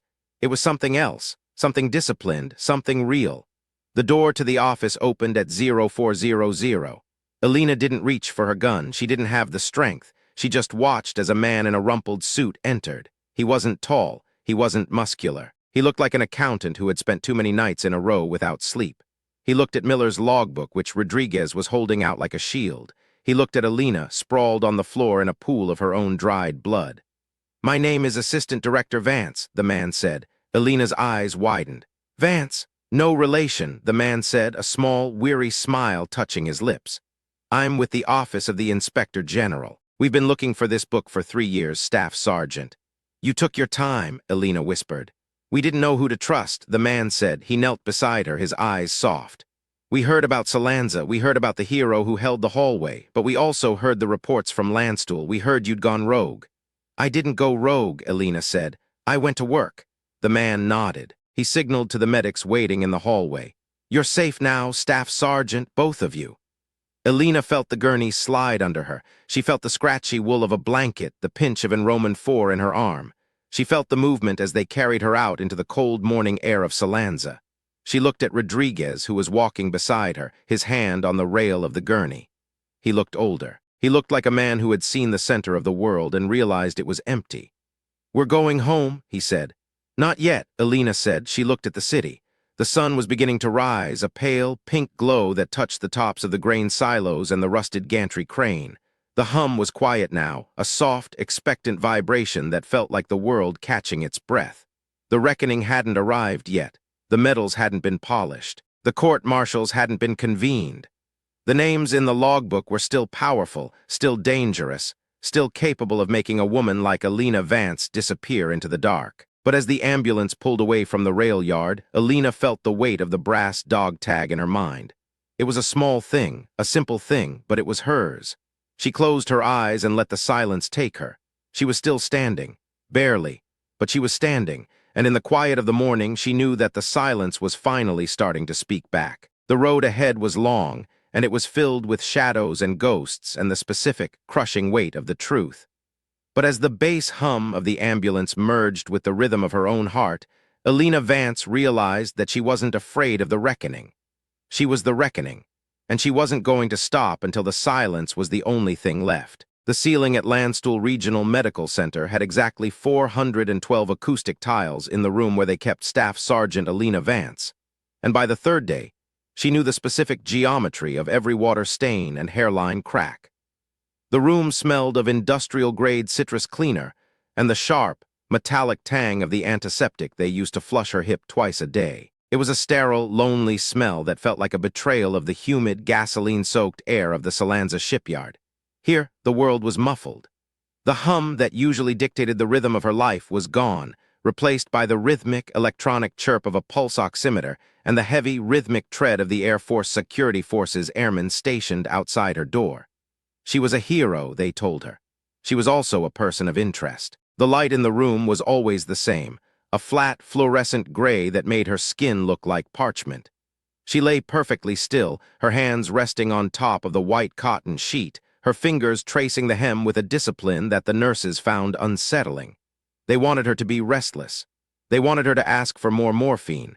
They wanted her to be a patient they understood. But Elena Vance was not a patient.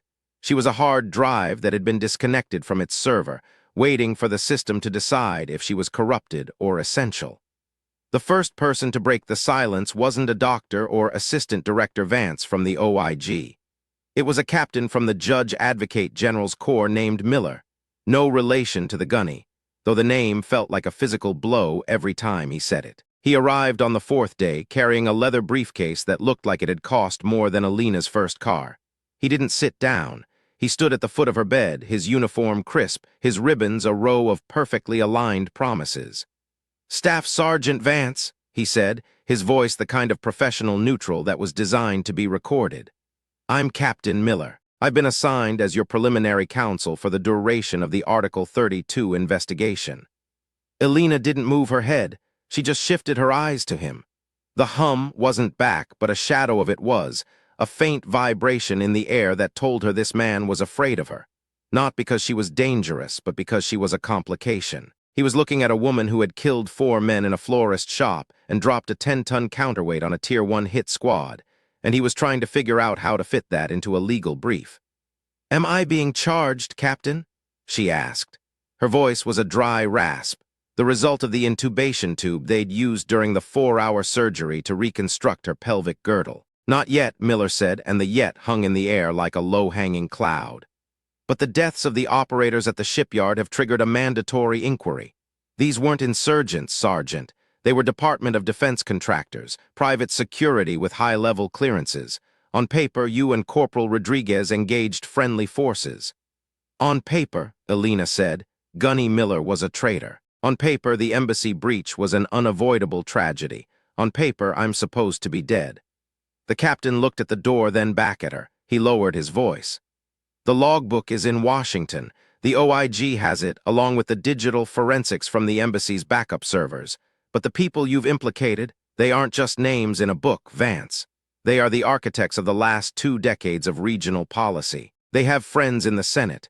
They have friends at the Pentagon. Right now, the machine is trying to decide if it's easier to burn the book or burn you." Elena felt a cold, familiar calm settle over her. This was the pressure she knew. This was the mission. "How is Corporal Rodriguez?" "He's at Ramstein, under guard. They've got him in a separate wing, but he's refusing to sign the non-disclosure agreement. He keeps telling them to talk to you. He says you're the only one who knows the full picture." "He's a good soldier," Elena said quietly. "He's a liability," Miller countered. "And so are you. The medical board is already looking at your files. The cauterization you performed on yourself, it saved your life, but the nerve damage is extensive. You're looking at a permanent profile. Even if you walk out of this without a court-martial, your career in the field is over." He waited for her to flinch. He waited for her to beg for a way to stay in. But Elena just looked back at the ceiling. The cost was already paid. She had known the price the moment she jammed the hot steel into her flesh in that rail yard office. She had traded her future for the truth, and she wasn't going to haggle over the change. "Tell the OIG I'm ready to talk," she said. "But tell them I won't talk to a deputy. I want Assistant Director Vance, and I want a court reporter from the civilian side, no military stenographers." Captain Miller frowned. "You're making this difficult, Sergeant." "I'm making it permanent," she corrected. When he left, the room felt heavier. The silence wasn't empty anymore. It was filled with the weight of the institution grinding its gears. Outside, in the corridors of Landstuhl, the machinery of the United States military was working at a fever pitch. In the secure conference rooms of the Pentagon, men with 4 stars on their shoulders were staring at satellite imagery of a crushed gantry crane in Salanza. They were looking at the thermal signatures of a florist shop that had burned to the ground 2 hours after Elena was evacuated. They were looking at the records of the portfolio and realizing that the ghost in the room, the quiet staff sergeant who guarded the gate, had seen the one thing she was never supposed to see. The reckoning for the authority figures began in the dark, the way all institutional collapses do. In a wood-paneled office in Northern Virginia, a man named Colonel Sterling sat at a mahogany desk, watching the sunrise over the Potomac. He had been the one to sign the orders for the security contractors to intercept Vance and Rodriguez. He had been the one who had assured the regional commander that the logbook was a myth, a piece of leverage Gunny Miller had used to stay relevant. Now, He was looking at a memo from the office of the Inspector General.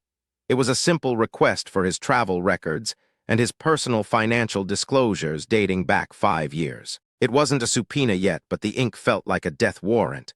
He looked at the framed photo on his desk, himself and Gunny Miller in Mogadishu 20 years ago. They had been young then. They had believed they were the ones who kept the world from falling apart.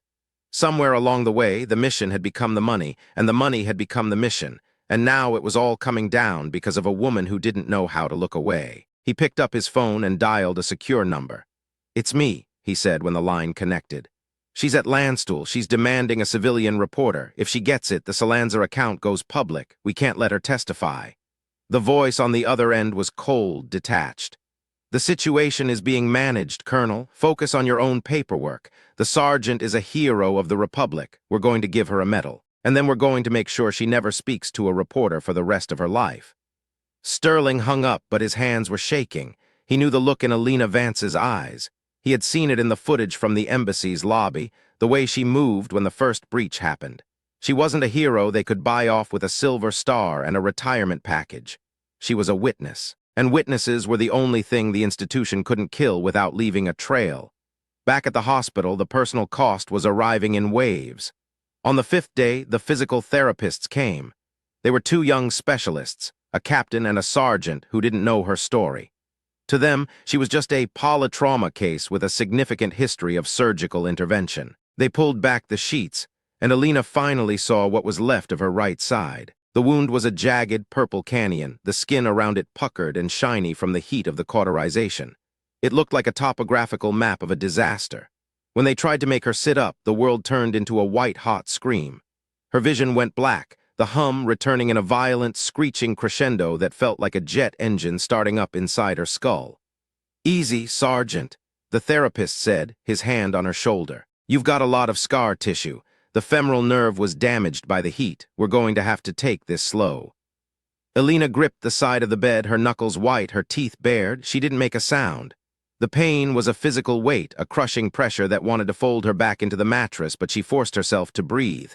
Asterisk in for 4. Hold for 4, out for 4. Asterisk the tactical breathing she had used in the hallway at the embassy was the only thing keeping her from vomiting. "Again," she whispered. They worked for an hour. Every inch of movement was a battle. By the time they lowered her back down, she was drenched in sweat, her hair matted to her forehead, her heart hammering against her ribs like a trapped bird. She felt diminished. The extraordinary thing inside her, the capability to see the world as a series of variables she could control, was gone. In its place was a broken body that couldn't even manage a 90-degree angle without failing. She felt a tear track down her temple and into her ear, but she didn't wipe it away. She let it sit there, a cold reminder of what she had lost. She wasn't the ghost anymore. She was just a woman in a bed, and for the first time since she was a little girl in Ohio, she felt the crushing weight of her own vulnerability. That afternoon, they finally let Rodriguez in. He looked different. They had given him a new set of ACUs, but they didn't fit right. He looked smaller, his shoulders hunched as if he were still trying to dodge the gunfire in the shipyard. He had a bandage on his forehead and his left arm was in a sling, but his eyes were sharp. When he saw Elena, he stopped in the doorway, his jaw tightening. The Air Force guard stayed in the hall, but he left the door open. Rodriguez walked to the side of the bed and sat in the plastic chair. He didn't say anything for a long time. He just looked at her, his gaze lingering on the Roman 4 lines and the monitors. "They tried to tell me you were in a coma," he said finally. His voice was low, barely a murmur. "They tried to tell me the stress of the event had caused a mental break." "I'm not in a coma," Elena said. "I know, I told them they were full of it. I told them you were the only reason any of us are breathing." He leaned forward, his voice dropping even further. "Vance, they're wiping the logs. Not the ones in the book. They can't touch those, but the embassy records. They're saying the insurgents used a cyber attack to delete the footage of the internal breach. They're making it look like Gunny Miller died trying to stop them." "They are protecting the legacy," Elena said. "If Miller is a hero, then the people who promoted him are safe. If the breach was just a terrorist attack, then the regional command doesn't have to answer for the weapons that were sold through the back door." "It's a lie," Rodriguez hissed. "We were there, we saw them, we saw the operators, we saw the gear they were carrying. That wasn't local militia, that was American steel." "I know." They offered me a deal, Rodriguez said, and he looked away, his eyes fixed on the gray wall. A promotion to sergeant, a choice of station. They said they could get me into a Ranger in Dock program if I just clarified my statement. If I said I was confused by the smoke and the flashbangs. If I said I didn't actually see who fired first in the florist shop. Elena felt a surge of something, not rage, but a deep, protective loyalty. What did you say? Rodriguez looked back at her, and for a moment the boyishness was gone. He looked like a man who had seen the bottom of the world. I told them I'd see them at the hearing. I told them my staff sergeant doesn't get confused. Elena reached out her hand. It was a slow, agonizing movement, her muscles protesting the effort, but she found his hand and squeezed it. Her grip was weak, but the connection was like an electric current. They're going to try to break you, Rodriguez, she said. They're going to put you in a corner where you have to choose between your career and the truth. You don't owe me anything. You've already done enough. I took the oath, Vance, he said. Same as you. I'm not letting them turn Gunny into a martyr and you into a casualty. We're finishing this. He left before she could answer, and the room felt colder when he was gone. But for the first time in days, the hum felt like it was trying to come back. Not as a tactical advantage, but as a sense of purpose. She wasn't just surviving, she was waiting for her opening. The institutional response took a sharper turn on the 7th day. A woman Elena didn't recognize entered the room. She wasn't in uniform. She wore a tailored charcoal suit and a string of pearls that looked like they belonged in a museum. She didn't have a briefcase. She had a tablet and a small silver recorder. Staff Sergeant Vance, she said, her voice smooth and polished like a stone worn down by the tide. I'm Elizabeth Thorne. I'm a senior executive from the Department of State's Bureau of Diplomatic Security. Elena didn't recognize the name, but she recognized the eyes. They were the eyes of a person who had spent 30 years making inconvenient things disappear. I'm here to talk about the portfolio, Thorne said, sitting down in the chair Rodriguez had occupied. She didn't wait for permission. The OIG has been very thorough, but their mandate is narrow. They look for corruption. They look for administrative failures. My mandate is broader. I look for the integrity of our national security apparatus. Is that what you call it? Elena asked. National security. Thorne smiled, but it didn't reach her eyes. The world is a complicated place, Sergeant. We have to work with people we don't like. We have to facilitate certain transactions to ensure that the larger peace is maintained. Gunny Miller understood that. He was a man of the world. He was a man who sold out his country for a percentage, Elena said. He was a man who understood that if we didn't sell those weapons to the Salanza factions, someone else would. Someone less predictable. By controlling the supply, we controlled the conflict. It was a strategy that worked for 10 years. It kept the region stable. It kept the oil flowing. It kept the casualties on our side to a minimum. Until the embassy was hit, Elena pointed out. Until your predictable partners decided they didn't want to pay the bill anymore and came to collect the receipts. Thorne sighed, a sound of genuine disappointment. That was a tactical error on Miller's part. He became greedy.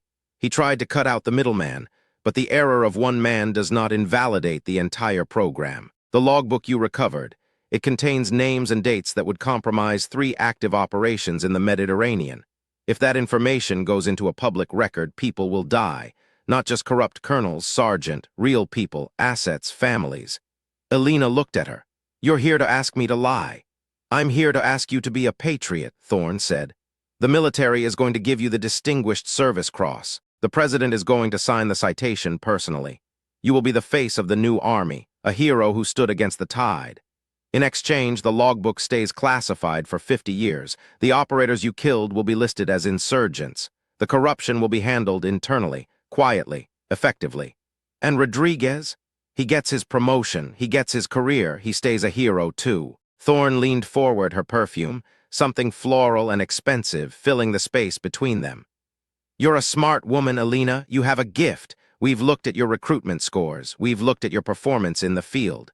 There's a place for someone like you in the Bureau, a place where your capabilities would be recognized, where you wouldn't be just a staff sergeant anymore. The temptation was there, a shimmering golden path out of the pain and the uncertainty.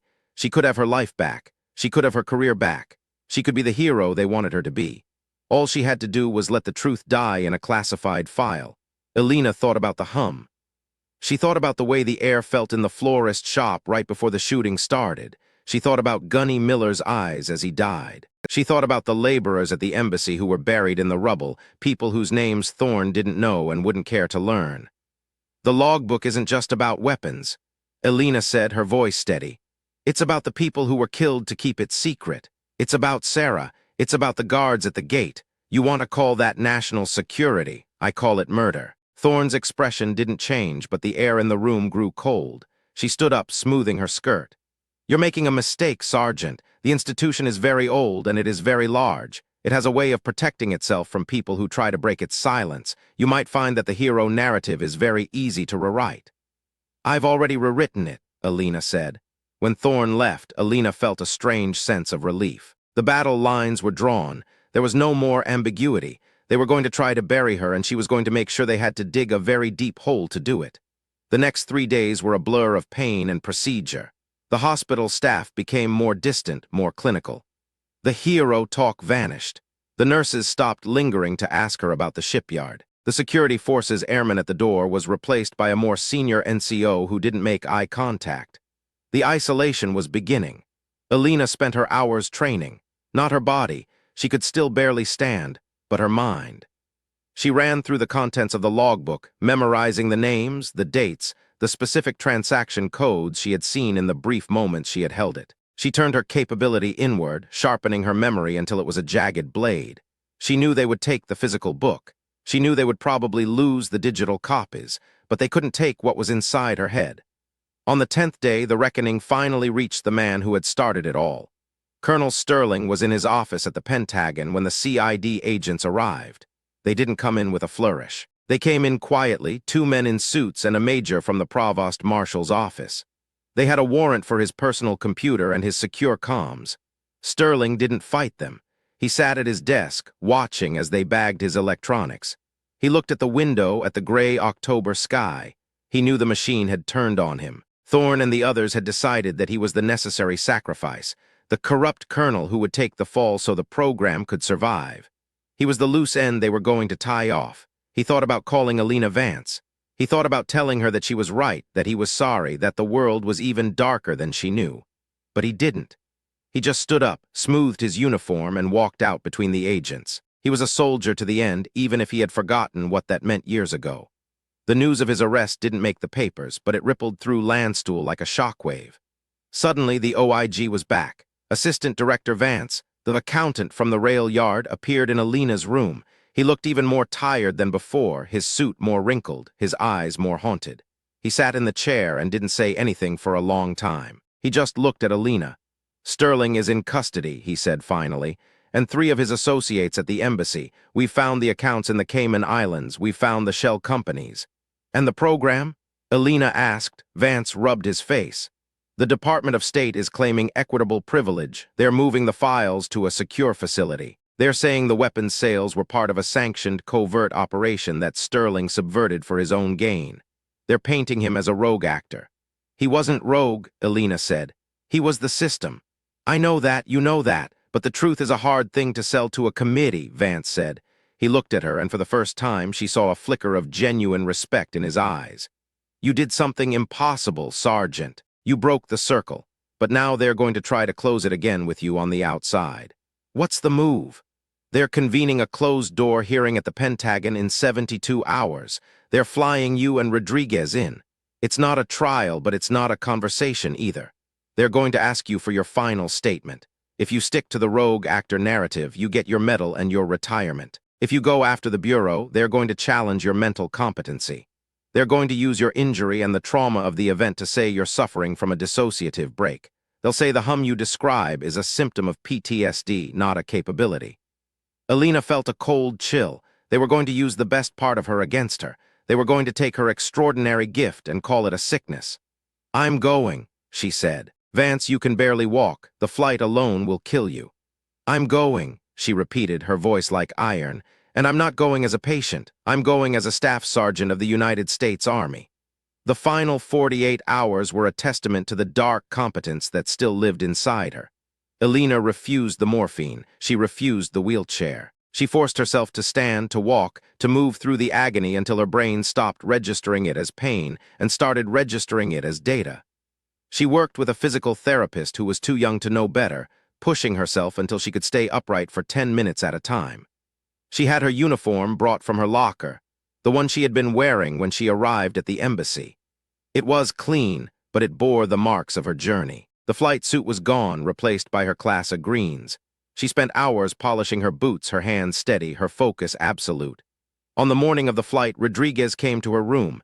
He was in his own class as, his movements stiff but certain. He looked at her and she saw the mirror of her own resolve in his eyes. "You ready, Vance?" he asked. "I've been ready since the day I met Gunny Miller," she said. They were transported in a C-17, a cavernous, echoing beast of a plane that smelled of hydraulic fluid and cold air. Elena lay on a litter for the flight, her eyes closed, her mind running through the testimony. She wasn't thinking about the medals or the career she was losing. She was thinking about the silence. The specific, heavy silence of a room full of powerful men who think they have already won. She was going to break that silence. The plane landed at Andrews Air Force Base at 0300. The air was crisp and smelled of autumn and jet fuel. It was the smell of home, but it didn't feel like a welcome. It felt like a deployment. They were taken to a secure facility near the Pentagon, a nondescript brick building that didn't appear on any map. There were no cameras, no reporters, no cheering crowds. There was only a cold hallway and a set of double doors guarded by 2 MPs who looked like they were made of stone. Elena sat in a small waiting room, her back straight, her hands folded in her lap. The pain in her hip was a dull, pulsing roar, but she kept it pushed to the periphery. She focused on the hum of the building, the vibration of the HVAC system, the low-frequency murmur of the voices behind the doors, the rhythmic clicking of a clock on the wall. She was widening the lens. She saw the trajectory of the next hour. She saw the questions they would ask. She saw the traps they had set. She saw the way they would try to make her feel small, feel broken, feel like a girl who had gotten in over her head. She looked at Rodriguez, who was sitting across from her. He was watching the clock, his leg bouncing slightly. "Rodriguez," she said softly. He looked at her. "Don't look at them," she said. "Look at the truth. If you look at the truth, they can't touch you." He nodded and his legs stopped moving. The door opened. A colonel she didn't know stepped out. He looked at her, his eyes scanning her uniform, her medals, the pale, tight set of her face. "Staff Sergeant Vance," he said. "The committee is ready for you." Elena stood up. The movement was a slow, deliberate victory over the gravity of her own body. She felt the stitches tug, felt the phantom heat of the cauterization, but she didn't flinch. She took a breath, and for the first time since the shipyard, the hum was perfect. It was clear. It was loud. It was the sound of a storm breaking. She walked toward the door, her limp barely visible, her head held high. She wasn't walking into a hearing. She was walking into a target. The room inside was large and circular, dominated by a massive mahogany table. There were 10 people sitting at the table, 6 men in uniforms, 3 men in suits, and Elizabeth Thorne. The air was thick with the smell of old paper and expensive coffee. The man in the center, a general with 4 stars and a face like a mountain, looked at her. He didn't smile. He didn't offer her a seat. "Staff Sergeant Vance," he said, his voice echoing in the chamber. "We are here to discuss the events of the Salanza breach and the subsequent actions taken by you and Corporal Rodriguez. This is a closed hearing. Your testimony will be recorded and classified under Title 50. He leaned forward, his eyes boring into hers. "Before we begin, I want to remind you that you are under oath, and I want to remind you that the reputation of the United States Army and the security of this nation are more important than any one individual." Elena looked at him. She looked at Thorne, who was watching her with a faint, predatory smile. She looked at the men in the suits, who were holding pens like they were weapons. She didn't feel afraid. She didn't feel small. She felt like the reckoning. "I understand, General," she said, her voice clear and resonant, filling the room. "But before we begin, I have something I need to say." The general frowned. "This is not a time for speeches, Sergeant." "It's not a speech," Elena said.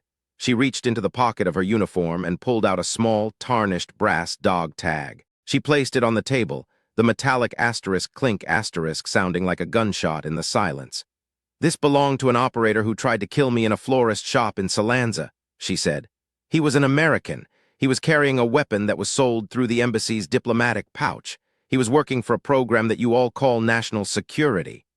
She looked around the room, her gaze stopping on each face, forcing them to look at her. "I'm not here to talk about my medal," she said. "And I'm not here to talk about Colonel Sterling. I'm here to talk about the silence, and I'm here to tell you that it's over." The room went cold. The general stared at the dog tag, then at her. Thorne's smile vanished. The men in the suits stopped writing. The hum was so loud now it was all Elena could hear. It was the sound of the truth, and it was beautiful. "Sergeant," the general said, his voice dropping to a dangerous whisper. "Do you realize what you're doing?" Elena Vance stood her ground, the weight of her choice, the cost of her life, and the memory of her fallen friends all converging into a single unbreakable point. "I know exactly what I'm doing," she said, and then she began to speak.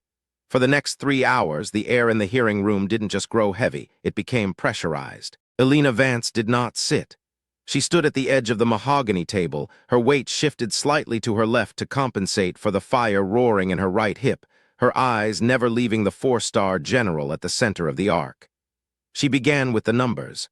She didn't offer a narrative or a plea for understanding. She offered a ledger. She spoke in the flat, rhythmic tone of a terminal, reciting the serial numbers of the crates she had seen at the Salanza shipyard, the tail numbers of the civilian transport planes that had landed at the embassy's restricted hangar, and the specific dates of the wire transfers that had hit Gunny Miller's offshore accounts. The hum in her mind was a violent, vibrating clarity. It mapped the room for her. She could see the way the colonel on the far left was sweating, the salt-sharp scent of his anxiety cutting through the smell of the room's industrial air filtration. She saw the way Elizabeth Thorne's fingers were twitching against the screen of her tablet, a micro-tremor that signaled a woman realizing the ground was no longer beneath her feet. Elena didn't just tell them what happened. She showed them that she knew the architecture of their betrayal. She wasn't just a witness, she was the evidence. The third shipment arrived on October 14th. Elena said, her voice never wavering. It was manifested as medical supplies for the local regional hospital. In reality, it contained 32 Barrett M82 anti-material rifles and 6,000 rounds of ammunition. Those weapons weren't for the local militia. They were for the Salanza cartel's protection wing. The broker was a man named Elias Vane, a Department of State contractor with a Level 4 clearance. He was seen with Gunny Miller at the Salanza Yacht Club 3 times in the month leading up to the breach. "Sergeant," one of the men in suits interrupted, his voice tight. "These are grave accusations. You're talking about a sanctioned stabilization program. I'm talking about a black market arms ring run out of a United States embassy," Elena countered. She leaned forward, her hands flat on the table. The movement cost her a sharp, jagged spike of pain that radiated from her pelvis to her neck, but she didn't so much as blink. The stabilization program was the cover. The weapons were the currency. And when the cartel decided they didn't want to pay the overhead anymore, they didn't just walk away. They took the embassy. They took the lives of 18 American personnel, and they did it with the very weapons this program provided. The general leaned back, his face a mask of stone. "And the operators at the shipyard, the men you killed? They weren't insurgents," Elena said. "They were Americans, private military contractors from a firm called Aegis North. They were sent by Colonel Sterling to retrieve the logbook and eliminate any witnesses to the Salanza account. They were carrying sanitized gear, but their training was Tier 1. They didn't come to arrest us. They came to execute us." She looked directly at Elizabeth Thorne. "And they were receiving real-time intelligence from the Bureau of Diplomatic Security." Thorne didn't look away this time. Her eyes were hard, cold chips of flint. "You are describing a conspiracy that would involve half of the regional command, Sergeant. A woman in your position, injured, traumatized, under extreme duress. It's understandable that you might perceive patterns where none exist. The hum you've mentioned in your medical debriefs, it's a classic symptom of sensory processing disorder following a TBI. It was the move Elena had expected, the gaslight, the attempt to turn her extraordinary capability into a disability. Elena didn't argue, she simply closed her eyes for a second. The room transformed in her mind into a series of thermal signatures and acoustic vibrations. She heard the general's heart rate, 74 beats per minute. She heard the stenographer's rapid, rhythmic typing. And she heard the faint, high-pitched whine of Thorne's tablet. "General," Elena said, her eyes still closed. "Miss Thorne is currently recording this closed hearing on a secondary device hidden in her tablet case. She's also receiving a live encrypted feed from an external server. If you check her logs, you'll find she's been communicating with a secure terminal in Northern Virginia since I started speaking." The room went dead silent. The general looked at Thorne. Thorne's face didn't move, but the hum told Elena everything. The sudden spike in her adrenaline, the way her pupils contracted, the slight shift in her weight as she prepared to defend herself. "Miss Thorne?" the general asked, his voice low and dangerous. "This is absurd," Thorne said, but her voice lacked its earlier polish. "The sergeant is clearly experiencing a dissociative episode. Check the tablet." The general ordered one of the MPs at the door. The MP stepped forward. Thorne hesitated for a fraction of a second, her hand tightening on the device before she slowly released it. The MP took the tablet to a technical officer at the back of the room. A minute passed. The only sound was the clicking of the clock and the heavy, ragged breath of the colonel on the left. "She's right, sir," the technical officer said, his voice sounding small in the vast room. "It's a dual protocol bypass. The audio is being streamed to a remote site. It's been active for 42 minutes. The general turned back to Elena. For the first time, the stone mask cracked. He looked at her not as a problem to be solved, but as a person he didn't fully understand. The capability he had been told was a symptom was now the only reason the room was still under his control. "How did you know that, Sergeant?" he asked. "I can hear the frequencies, sir," Elena said. "I can hear the world, and right now the world is telling me that the people in this room are more afraid of the truth than they are of the enemy." The hearing didn't end with a bang. It ended with a quiet, procedural dismantling. Thorne was escorted out of the room by the MPs, her face a mask of frozen rage. The men in suits began frantically making calls on secure lines, their earlier confidence replaced by a desperate, scrambling energy. The general stayed behind, watching Elena as she finally sat down in the chair she had been offered an hour ago. The adrenaline was fading now, leaving behind the cold, gray ash of exhaustion. The pain in her hip was no longer a spike. It was a heavy, throbbing weight that felt like it was pulling her into the floor. She sat with her back straight, her hands in her lap, watching the room fall apart around her. "What do you want, Vance?" the general asked. He was standing by the window now, looking out at the Pentagon's inner courtyard. "I want the records made public," she said. "I want the families of the people who died at the embassy to know that their sons and daughters weren't killed by a random act of terror. They were killed by a business deal." "You know I can't do that," the general said. "Not all of it, not yet. The fallout would be catastrophic. It would compromise a dozen other theaters." "Then you're just choosing a different kind of silence," Elena said. The general turned to look at her. "No, I'm choosing a different kind of war. Sterling and Thorne were the tip. The rot goes deeper. If I go public now, the people who actually built this machine will just vanish into the woodwork. They'll wait for the dust to settle and they'll start again. I need you to give me the logbook. The real one, not the sanitized version the OIG has." Elena looked at him. She saw the 4 stars on his shoulders, the rows of ribbons on his chest. She saw a man who had spent his entire life serving the institution, and she saw the specific, weary look of someone who had just realized the institution was broken. "The logbook is in a safe deposit box in a bank in downtown Baltimore," she said. "The key is inside the lining of the jacket I was wearing when I was medevaced. Corporal Rodriguez knows which one. Why are you telling me this?" "Because you're the only person in this building who hasn't tried to lie to me yet," Elena said. She stood up then, the effort making her vision swim. The hum was fading, the world narrowing down to the 4 walls of the room and the crushing reality of her own body. She didn't wait for a dismissal. She turned and walked toward the door, every step a calculated victory of will over physics. Rodriguez was waiting for her in the hallway. He saw her face and immediately stepped forward, letting her lean into his shoulder. He didn't ask what happened. He didn't ask about the hearing. He just held her up, his own injured arm tucked against his chest, 2 broken soldiers navigating the sterile, labyrinthine corridors of the most powerful building on Earth. "We're going home, Vance," he whispered. "Not yet," she said, "but soon." The weeks that followed were a slow, grinding descent into a different kind of life. The military didn't court-martial her. They didn't give her a public ceremony either. Instead, they processed her out with a permanent medical retirement at the rank of staff sergeant. They gave her the Distinguished Service Cross in a private office at Walter Reed, the medal pinned to her chest by a 1-star general who looked like he wanted to be anywhere else. There were no cameras, no speeches, just a box and a piece of paper and a handshake that felt like a goodbye. The institution had done what it always did. It had absorbed the shock, redirected the energy, and moved on. Sterling was quietly forced into retirement before being quietly indicted on charges that didn't mention the portfolio. Thorne disappeared from the State Department roster, her name scrubbed as if she had never existed. The embassy breach was officially attributed to a security failure compounded by regional instability. The truth didn't come out in a flood. It came out in a trickle, a series of leaked memos and unrelated resignations that only the people involved would ever truly understand. Elena watched it all from a small, two-bedroom house she rented in a quiet corner of Virginia, not far from the mountains. She spent her days in physical therapy, working with a specialist who didn't care about the shipyard or the hum. He only cared about the range of motion in her hip and the atrophy in her leg. The pain was her constant companion now. It was no longer a tactical variable, it was a life sentence.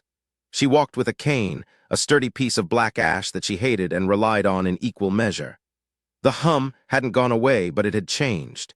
It was quieter now, a low-frequency vibration that she could tune out if she focused hard enough. But sometimes, when the wind was right or the house was still, she could still hear the world.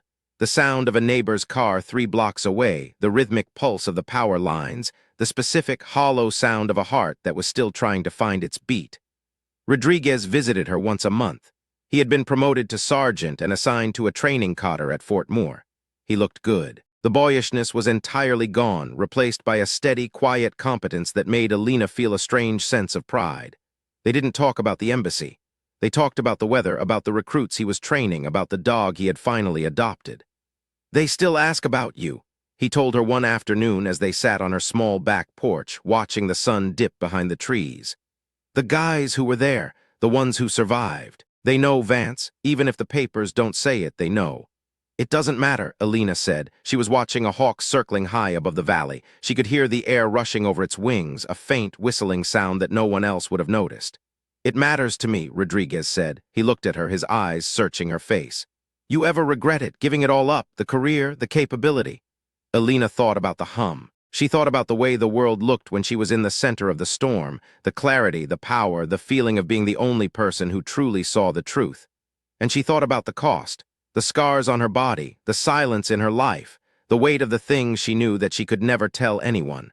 "I didn't give it up, Rodriguez," she said.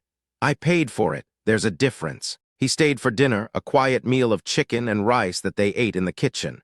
When he left, the house felt larger, the silence heavier. Elena cleaned the dishes, her movements slow and methodical, her mind already drifting to the next day's therapy session. She was a woman of routine now, a woman of discipline. She had survived the mission, and now she was surviving the aftermath. The final piece of the Salanza account arrived on a Tuesday morning, exactly 1 year after the breach.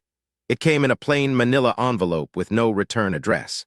Inside was a single photograph and a small, handwritten note. The photograph was of a small, sun-drenched cemetery in a village Elena didn't recognize. There were 18 new headstones, all of them white, all of them clean. In front of the headstones was a small brass plaque that read, "Asterisk for those who stood at the gate. We remember." Asterisk the note was short, the handwriting familiar in its sharp, military precision. Asterisk the logbook did its work. "The machine is being rebuilt piece by piece. It won't ever be perfect, but it's better than it was. Thank you, Sergeant, for everything." Asterisk there was no signature, but Elena didn't need one. She sat at her kitchen table, the photograph in her hand, and felt a strange, cold peace wash over her. The truth hadn't changed the world. It hadn't ended the corruption or stopped the wars. But it had done the one thing that mattered. It had honored the dead. It had given a name to the silence. She stood up, grabbed her cane, and walked out onto her porch. The air was crisp, the scent of pine and damp earth filling her lungs. The hum was there, a faint, steady vibration in the air, but she didn't fight it. She leaned against the railing, watching the shadows lengthen across the yard. She thought about Sarah, the girl who had loved poetry. She thought about the laborers who had died in the rubble. She thought about Gunny Miller and the man he had once been. And she thought about herself, the girl from Ohio who had wanted to see the world and ended up seeing too much of it. She wasn't a hero. She wasn't a casualty. She was a witness. The sun disappeared behind the mountains, leaving the sky a deep, bruised purple. Elena turned to go back inside, her leg aching, her heart steady. She had a long way to go, a lifetime of quiet days and painful nights, but she wasn't afraid of the dark anymore. She knew what was in it. She stopped in the doorway and looked back at the valley. In the distance, she could hear the faint, rhythmic sound of a train on the tracks, a low, pulsing vibration that traveled through the ground and up into the soles of her feet. It was a familiar sound, a constant sound, a sound that told her the world was still moving, still turning, still breathing. She closed the door and locked it, the metallic asterisk click asterisk final and sure. She walked into her living room, her cane tapping a steady rhythm on the wooden floor. She sat in her chair, the one that looked out over the mountains, and let the silence of the house wrap around her like a shroud. She was tired. She was broken. She was alone. But as she sat there in the fading light, the hum in her mind finally went quiet, replaced by a single, clear note of something she hadn't felt in a very long time. It wasn't victory. It wasn't even peace. It was just the knowledge that for one brief, terrible moment, she had been the only thing standing between the truth and the dark, and she hadn't blinked. The house grew cold as the night settled in, the mountain air seeping through the cracks in the window frames. Elena didn't reach for a blanket. She didn't turn on the light. She just sat there, her eyes fixed on the horizon, waiting for the first star to appear. She thought about the hum one last time. She realized now that it hadn't been a gift or a curse. It had been a tool, a lens she had used to see the world for what it really was. And now that she had seen it, she didn't need the lens anymore. She didn't need to see the frequencies or the vibrations. She just needed to be. The first star appeared, a tiny, flickering point of light in the vast, empty sky. Elena watched it for a long time, her breathing slowing, her mind finally, mercifully still. She felt the weight of the metal in the box on the mantel, the weight of the photograph on the kitchen table, the weight of the scars on her body. They were heavy, yes, but they weren't too heavy to carry. She closed her eyes and let the darkness take her. She didn't dream of the embassy or the shipyard. She didn't dream of the hum or the fire. She dreamed of a quiet road in Ohio, a road that went on forever, lined with trees that whispered in a language she didn't need to translate. She was Elena Vance. She was a staff sergeant in the United States Army, and she was finally, truly home. The next morning, Elena woke up before the sun. She moved through her house with the practiced grace of a person who knew every creak in the floorboards, every shadow in the corners. She made her coffee, the smell of the dark roast filling the kitchen, a sharp, comforting reality. She sat at the table and looked at the photograph again. She thought about the 18 headstones. She thought about the general and his different kind of war. She hoped he was winning, but she knew that even if he wasn't, it didn't change what she had done. It didn't change the fact that the truth was out there, a small, stubborn spark in a very large dark. She finished her coffee and stood up, her hip protesting the movement with a dull, familiar ache. She grabbed her cane and her coat and walked out the front door. The morning air was freezing, the grass covered in a thick, white frost that crunched under her boots. She walked down to the end of her driveway where the mailbox sat like a lonely sentinel. She opened it and found a small, yellow envelope. Inside was a single card. It was a birthday card 3 weeks late from her mother in Ohio. It had a picture of a kitten on the front and a message inside that said, "Asterisk thinking of you, honey. Come home when you can." Asterisk Elena smiled. It was a small, fragile thing, but it was real. She tucked the card into her pocket and looked down the long, winding road that led toward the mountains. She began to walk, not fast, not far, but steady. She felt the sun on her face, the wind in her hair, the solid weight of the earth beneath her feet. She didn't hear the hum. She didn't hear the frequencies. She just heard the sound of her own footsteps, one after the other, marking the time in a world that was finally, blessedly quiet. The road stretched out before her, a ribbon of gray asphalt disappearing into the trees. She didn't know where it went or how far she would get before the pain forced her to stop. But she knew she would keep walking. She knew she would keep moving. She knew she would keep living, because that was the mission now. The only mission that mattered. She reached the crest of the hill and stopped, looking out over the valley. The mist was rising from the river, a white, ethereal veil that blurred the edges of the world. It was beautiful. It was terrifying. It was home. Elena Vance stood there for a long time, a lone figure against the vast, unfolding landscape of the American West. She looked like a woman who had seen the end of the world and decided to stay for the beginning of the next one. She looked like a soldier who had finally put down her pack. She took a deep breath, the cold air stinging her throat, and then she turned and started back toward the house.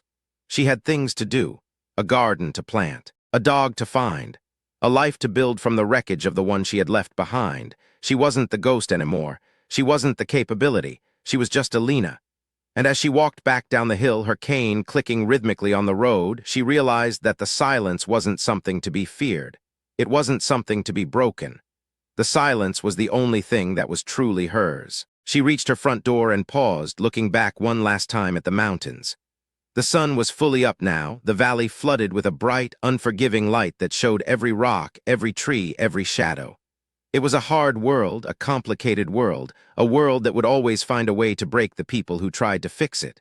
But it was her world, and she was still in it. She opened the door and stepped inside, the warmth of the house closing around her like a promise.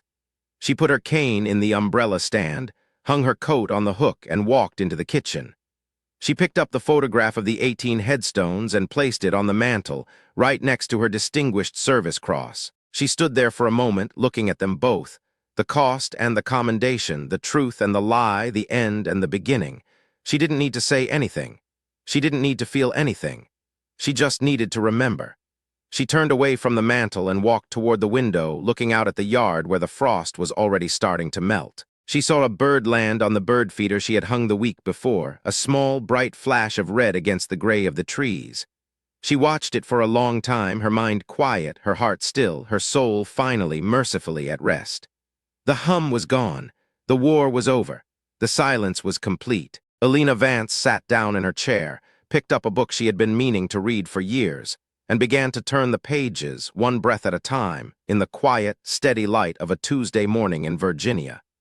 She was 31 years old, and for the first time in her life, she didn't have to be anything more than the woman she was. The metal on the mantel caught a stray beam of sunlight, a bright metallic spark that reflected off the glass of the photograph, but Elena didn't look at it. She didn't need to. She knew it was there. She knew what it meant. And she knew that in the end, the only thing that mattered wasn't the metal or the paper or the names in a book. The only thing that mattered was the walk. She turned the page, the sound of the paper crisp and clear in the still air of the room. She read a sentence, then another, the words flowing together into a story that had nothing to do with her. She let herself get lost in it, let the world outside the window fade into a blur of color and light. She was safe. She was whole. She was free. And as the morning turned to afternoon, and the afternoon turned to evening, Elena Vance sat in her chair and lived the life she had earned, one quiet moment after another, in a world that would never know her name and would never understand what it cost to keep its secrets. She was the ghost who had come back from the dead. She was the witness who had refused to be silenced. She was the soldier who had finally come home. The light in the room faded as the sun went down, the shadows stretching across the floor until they reached her feet. Elena didn't move. She didn't need to. She was exactly where she was supposed to be. The world went quiet, the only sound the rhythmic ticking of the clock on the wall and the steady, even breath of a woman who had finally found her peace. The story was over. The mission was complete. The silence was beautiful. Elena Vance closed her book, rested her head against the back of the chair, and let the darkness take her, not as an enemy, but as a friend. She was home. The shadows in the room deepened until the only thing left visible was the faint, silver glint of the metal on the mantel, a single, steady point of light in the gathering gloom. It didn't flicker. It didn't fade. It just stayed there, a silent reminder of a woman who had seen the truth and lived to tell it. The clock on the wall struck the hour, the sound echoing through the empty house, a steady, rhythmic pulse that matched the beating of Elena's heart. The air grew cold, the wind picked up outside, and the first flakes of snow began to fall, drifting down like silent, white feathers against the black glass of the window. Elena didn't wake up. She didn't move, she just slept, a quiet, dreamless sleep that was the only reward she had ever wanted. She had done her duty. She had kept her oath. She had saved the truth, and that was enough. In the morning, the world would be white, the scars on the land covered by a fresh, clean blanket of snow. The road would be gone, the mountains hidden, the valley a vast, empty space of light and shadow. But for now, there was only the room and the silence and the woman who had finally learned how to live in it. Elena Vance was a staff sergeant of the United States Army, and she was no longer afraid of the dark. She was exactly who she was meant to be. The snow continued to fall, a soft, steady rhythm against the window, a sound that no one else would have noticed, but that Elena, even in her sleep, could hear perfectly. It was the sound of the world starting over. It was the sound of a new day. It was the sound of home. The metal on the mantel flickered one last time in the fading light, and then the room went entirely, perfectly dark. Elena Vance breathed in, breathed out, and let the silence have the last word. She was done. She would wake up tomorrow, and she would walk down the road, and she would look at the mountains, and she would know that she was right. She would know that the cost was worth it. She would know that the truth was the only thing that survived the fire, and she would be okay. The final sentence of the best story she had ever encountered was not written in a book, but in the quiet, steady rhythm of her own life. She had lived it. She had earned it. She had saved it. Everything else was just noise. The snow piled up against the door, a cold, white barrier that kept the world at bay, leaving Elena alone in the quiet, steady warmth of her own home.